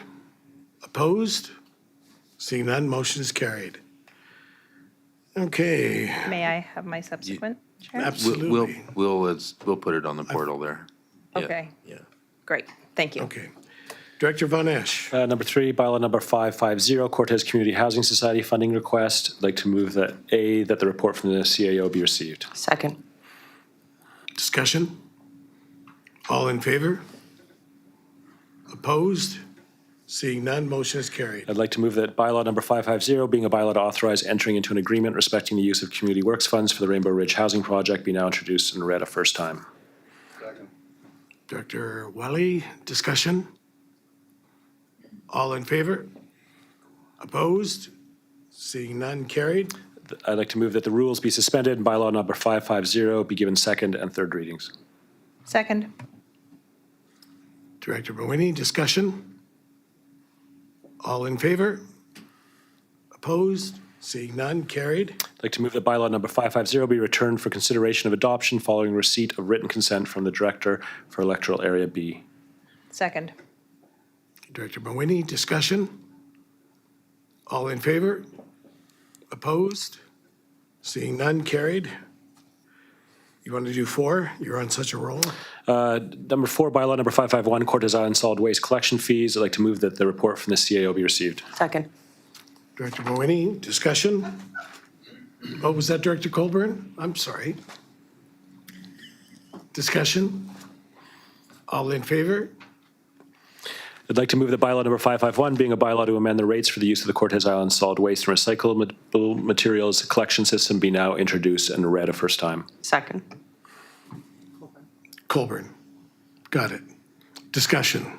Just quickly, I'd just like to, for folks who are listening online, that this was, we're basically being forced to do this because Recycling BC changed their support for the solid waste collection fees, so that we're having to make up that loss through increasing our fees, which we're going to be doing over the next couple of years. Okay. All in favor? Opposed? Seeing none, motion is carried. C. I'd like to move that the rules be suspended for bylaw number 551 and be given second and third readings. Second. Director Colburn, discussion?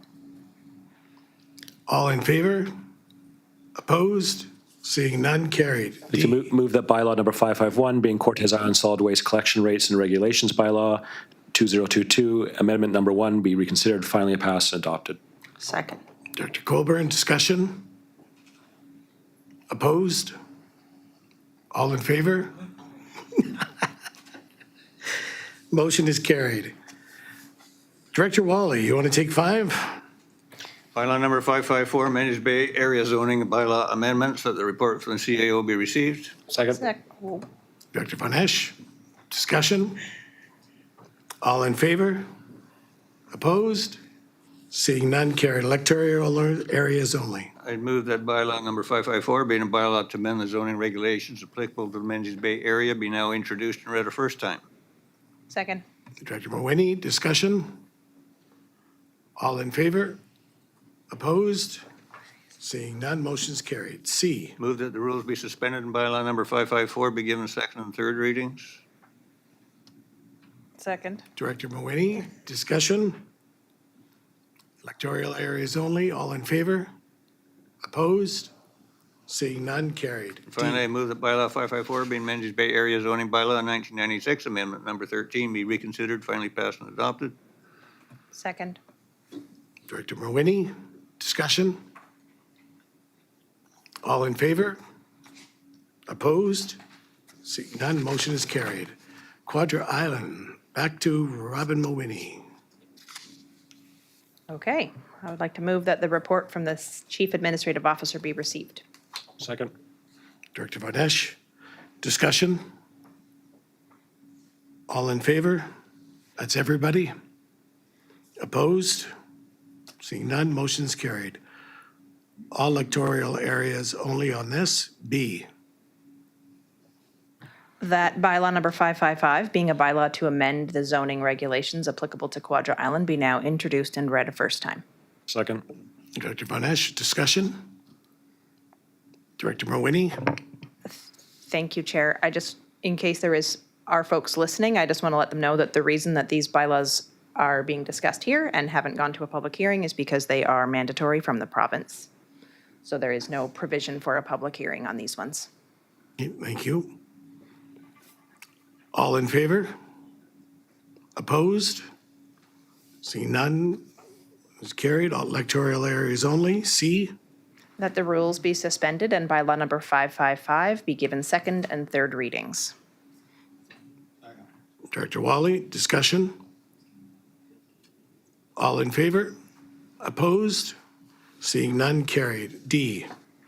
That bylaw number 555, being Quadra Island zoning bylaw 1990, amendment number 148, be reconsidered, finally passed and adopted.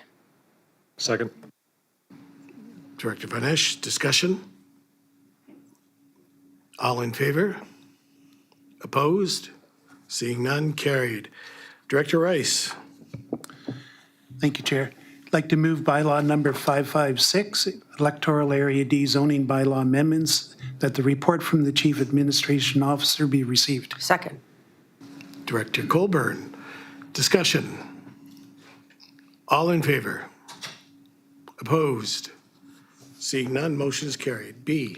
I'd like to move recommendation B, that the bylaw number 556, being a bylaw to amend the zoning regulations applicable to electoral area D, be now introduced and read a first time. Second. Director Von Esch, discussion? All in favor? Opposed? Seeing none, carried. C. I'd like to move that the rules be suspended and bylaw number 556 be given second and third readings. Second. Director Von Esch, discussion? All in favor? Opposed? Seeing none, motion is carried. D.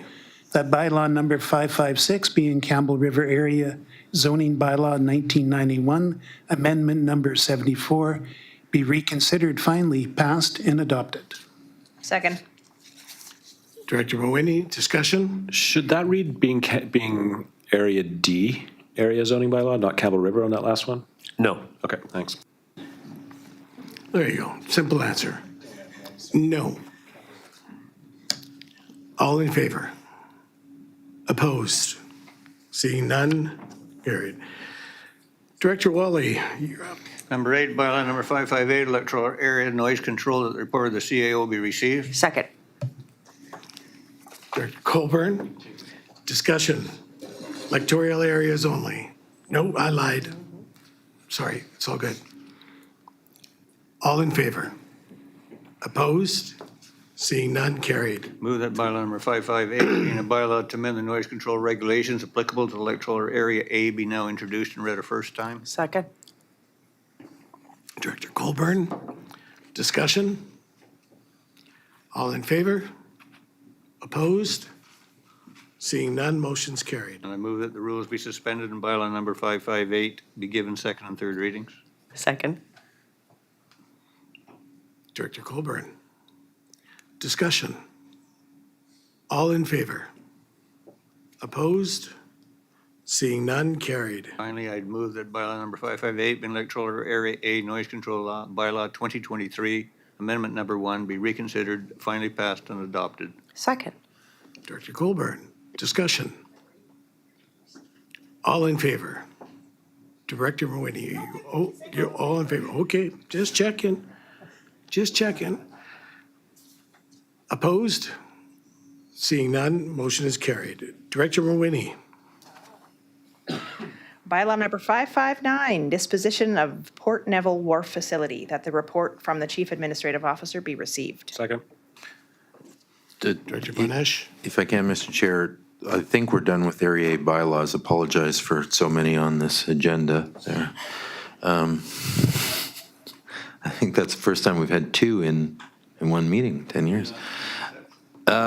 So I just want to acknowledge, I hope it comes to the attention of the Area C Director, how quickly this agreement and bylaw came, and credit to the folks, our partners at the Coetzee First Nations, the chief and the staff there, that this agreement is basically going to allow us to upgrade the Port Neville Wharf and sell it to the First Nations, and it will continue to operate as a community amenity. And it really happened at a very quick pace, so credit to them. And now we're down to 2, well, 1 in my mind, but we've knocked one of our wharves off our list, so. Director Sinnott. Yeah, after receipt, I'll declare a conflict for business reasons, and I don't know how I get in and out online, but I'll turn all my stuff off. Yeah, that's, Director Sen, it's probably the easiest thing, because it won't be long, so yeah, just turn your stuff off and just come back on in a minute. Sure. Okay, all in favor of receipt? Opposed? Seeing none? Yeah, sorry, let's go back. Okay, can I make a comment before we do the bylaw? Sure, as soon as you turn on your mic. There you go. Thank you. I am really happy to see this moving ahead, and I was really delightfully surprised that it is already back on the agenda and moving so quickly. So thank you so much to staff for their work on this. And it's great to hear that it was a quick collaborative effort. Maybe one day I will get a chance to visit Port Neville. In the meantime, my only question is that in the bylaw, it states that the current funding agreement with Transport Canada requires SRD to expend the repair fund on or before November 1st, 2024. And I'm wondering if it would be necessary or helpful if the language reflected the potential for extending the repair window, considering that later in the bylaw it mentions October 31st, 2025 as a date for termination or renewal based on completion of the repair work. And I know that we've applied for an extension, or I believe we've applied for an extension.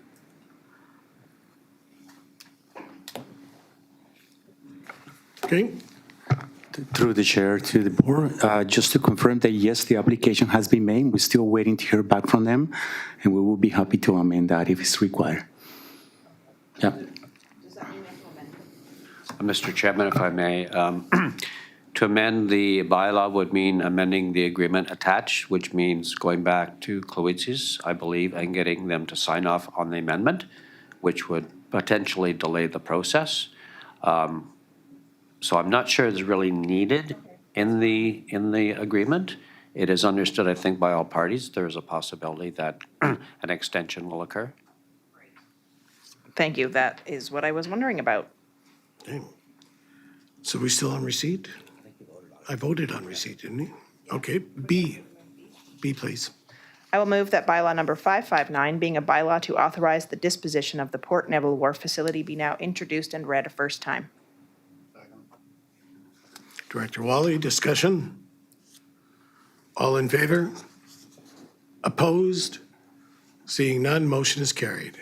C, That the rules be suspended and bylaw number 559 be given second and third readings. Director Wally, discussion? All in favor? Opposed?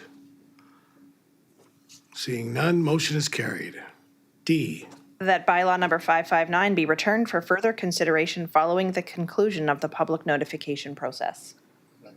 Director Wally, discussion? All in favor? Opposed? Seeing none, carried. Number 10, Bylaw number 560, Cortez Island Fire Protection Agreement. I'd like to move that the report from the CAO be received. Second. Director Colburn? If I can, Mr. Chair, I just want to acknowledge the Cortez Island Firefighting Association and Sadhu Johnson for their participation and great patience. I think it's been a nice team-building exercise throughout it. It's a bit lengthy, but as I understand from Sadhu, the board has endorsed it, which is really great, and this is a great step forward for both of us. Okay. Anything else on receipt?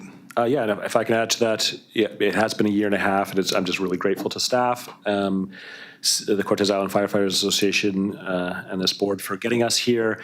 This is a big win for Cortez. It's a big win for the SRD. It's a big win for Cortez Fire Department, and I'm just really excited to get this passed and a 5-year deal done, and we can all move forward. Awesome. On receipt, all in favor? Opposed? Seeing none, motion is carried. I'd like to move that bylaw number 560, being a bylaw to authorize entering into an agreement for the provision of fire protection services on Cortez Island, be now introduced and read for a first time. Second. Director Mawhinney, discussion? All in favor? Opposed? Seeing none, motion is carried. I'd like to move the rules be suspended and bylaw number 560 be given second and third readings. Director Wally, discussion? All in favor? Opposed? Seeing none, motion carried. I'd like to move that bylaw number 560, being Cortez Island Fire Protection Service Agreement Authorization Bylaw 2024, be reconsidered, finally passed, and adopted. Second. Discussion? All in favor? Opposed? Seeing none, motion is carried. Correspondence. We have one. Second. Director Mawhinney. Sorry to wake you there. Sorry, Director Colburn. There we go. Discussion. All in favor? Opposed? Seeing none, motion is carried. 2 items of new business. 2 items of new business. First would be the Front Director Jack. Director Jack? Lac Atac Families Life Society request for grant. Hey, Director Jack, you're up. Yes, thank you, Mr. Chair. This is that the SRD has received a request from the Lakewood Family Society, Life Society, for $1,000 to support the activities they host in Campbell River to celebrate and share Indigenous culture. On June 21st, 2024, the request was received after the agenda was published. Director Chapman. I'll second it. Thank you. Discussion? Are we counting that as a motion?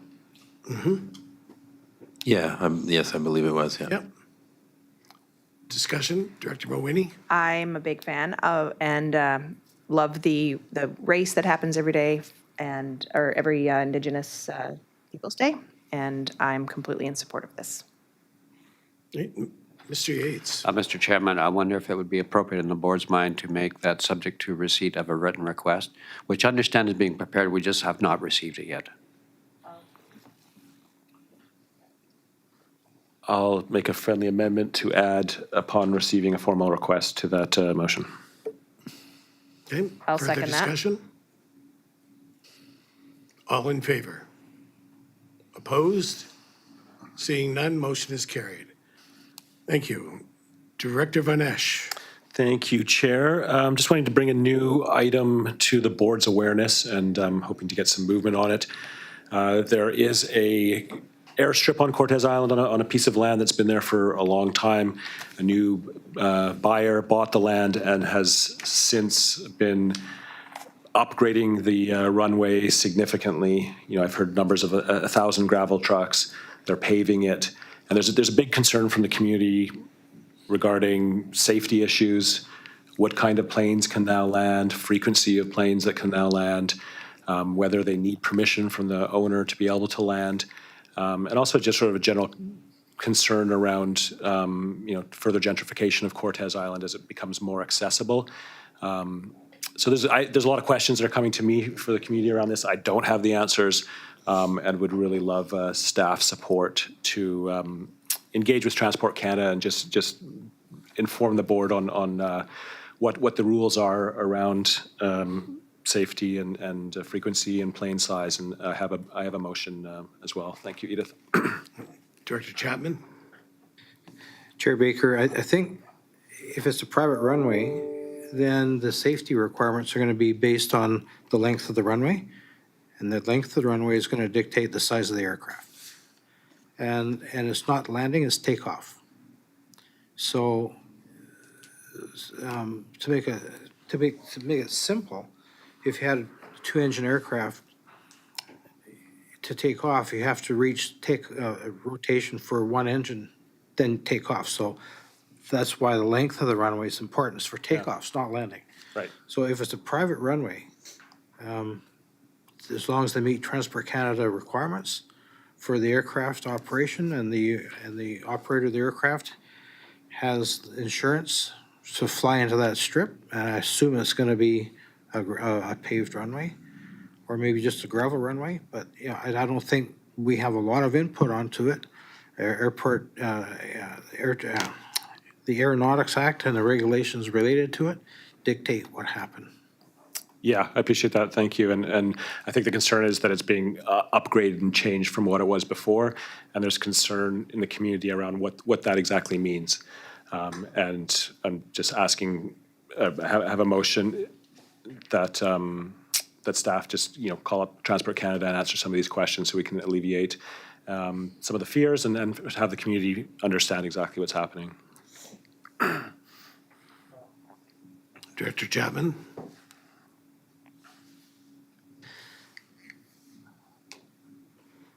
From my personal viewpoint, would I rather have staff work on the projects we talked about in camera, or taking time to engage Transport Canada in something that's already going to be set in federal regulations and enactments? I mean, are we wasting time, is my question, to be blunt. But I mean, we have limited staff capacity. Where do we want them to focus their attention? Is my question. Is this something we want to really pursue? Yeah, I get that. We do have limited capacity and similar to a lot of issues that we talk around this board table where it's not necessarily in our jurisdiction, but we do have a role to play and a voice that can be played that brings some power to the issue. I think this is a really important thing. I don't think it's going to be a huge thing for staff, and could really support the issue and the concerns that people have on Cortez. It is a major upgrade to this runway. It's not just like they're re-graveling or something. There's been trucks going there for months, blocking up the ferries. They're paving it. They've built a huge new hangar. There's a lot of concern that are legitimate, and I understand and respect your concern for staff time. But similar to other issues, this is something that's really important to the community, and the SRD can play a strong voice by engaging with Transport Canada. So I'd really appreciate your support, Director Chapman. Director Mawhinney. Thank you, Chair. This sounds really intense to be happening on Cortez, and I don't have anything similar happening on Quadra, but I have had, over the last couple of years or year and a half, quite a few questions about helicopters landing, and maybe there's one or two properties which are operating as vacation rentals and are having helicopters coming in and out quite frequently. And I think that having an understanding of what the rules are and what we as the RD can or cannot even have any input on would be really helpful for constituents to understand. So I think that it makes sense to support this motion. Director Wally. Yeah, maybe it's just appropriate to remind Director Chapman that the CAO is the only staff we have. You guys got your whole city full of staff and your own CAOs. We don't have that, so any information we need has to come from our CAO. Okay, thank you. Unless there's any more discussion. Do we have a motion on the floor? Yeah, and I just have a slight change rather than the new landing strip. If I could change it to Director upgraded. Sinnott? Upgraded Sorry. landing strip. Oh, go ahead, Director Sinnott. Yeah. Thank you. Thank you. I don't disagree that there's concerns, but you're going to find that you're going to have very little control because this is an aerodrome that's completely regulated by Transport Canada. And once an aerodrome is declared, the local government has no business, and neither does the province, except for if you want to have complaints about noise from an airport. And there's maybe some things you can do there. So you can get the staff to do a report that says basically Transport Canada controls it all and there's nothing that we can do about it if that's going to satisfy you and your people. Or perhaps, I'm trying to think, you're trying to educate the locality or yourself so you can be more responsive to your locality. And so what's the output you want from staff? A briefer on how airports work and how local governments have very little control when airports are established or aerodromes are established. I'm just sort of saying, I don't see that you're going to get a lot of subtle information that might help you. I would suggest maybe deferring this and doing some background yourself and visiting with our airport manager in Campbell River to understand a little bit better. We have aerodromes all over the place as well as helidromes. So that's where you're running into a federal system that has complete jurisdiction. I just don't see that this is necessarily a good use of staff time. And staff capacity, I think, is an important issue for us to consider at the board level. Thanks. Yeah, thank you, Director Sinnott. I appreciate your comments there. This isn't an airport, and I'm not looking for staff to advocate for something to change or for the property owner to do something different. It's really sort of a fact-finding mission that has the power of the SRD behind it to find the facts and bring back to the community so that we understand what's going on. There's a huge amount of concern in the community, and I'd really appreciate your support in this simple report. It's a regulated aerodrome under the Transport Canada. I was able to Google it in 2 seconds. It is what it is. But if you think it's worthwhile, then I won't oppose it. I just think it's not super important. Hey, Director Chapman. Just as a suggestion, I listened carefully to what Director Von Esch was looking for. Why don't we approach this like we do a planning issue? Why don't we ask the landowner or the aerodrome operator to hold a public meeting and describe what they're doing, why they're doing it, who's going to be there, and let them inform the public instead of staff going to Transport Canada and going through this whole loop. One will go directly to the landowner and get them to give a community update to the community. Yeah, I think that would definitely be an ideal situation. If the landlord or if the landowner was willing to do that. They don't live on the island. They're extreme wealth we're looking at here. And the concerns are real. We'd love a public meeting. We've tried that. It's not happening. So we're at a place here where it's just like, okay, what information can we find out, and what next steps can the community make? Okay. Just Director Rice. Thank you, Chair. Just one comment, and it was what Director Sinnott said, that there is an opportunity to reach out to the airport manager. Did I hear that correct? It's not an airport. No, no. No, here. In Campbell River, because Yeah, I said that. because I think maybe just reaching out, if Director Vanesh would like to reach out to the airport manager and field some questions, maybe set this aside for a little bit, defer it to the next board meeting. Perhaps maybe the airport manager might be able to give you some more information. Yeah, I'd like to do that as well, but there's this information that the airport manager doesn't know about that particular runway, what's happening there. And yeah, I appreciate the suggestion. Thank you, Director Rice. Okay, so we have a motion on the floor. All in favor? Sorry? The motion's on screen. Do you want me to read it? I'd like to move the staff engage with Transport Canada to understand the implications on the size of planes, safety requirements, noise levels, and frequency of planes on the upgraded landing strip at 939 Raven Road, Cortez Island. Director Mulwany. Discussion? When in doubt. All in favor? Opposed? Seeing one opposed. Are you opposed, Director Sinnott? Yep, I'm opposed. Okay, thank you. Two opposed. Motion is carried. Okay, closed session. We're going into a restricted in session.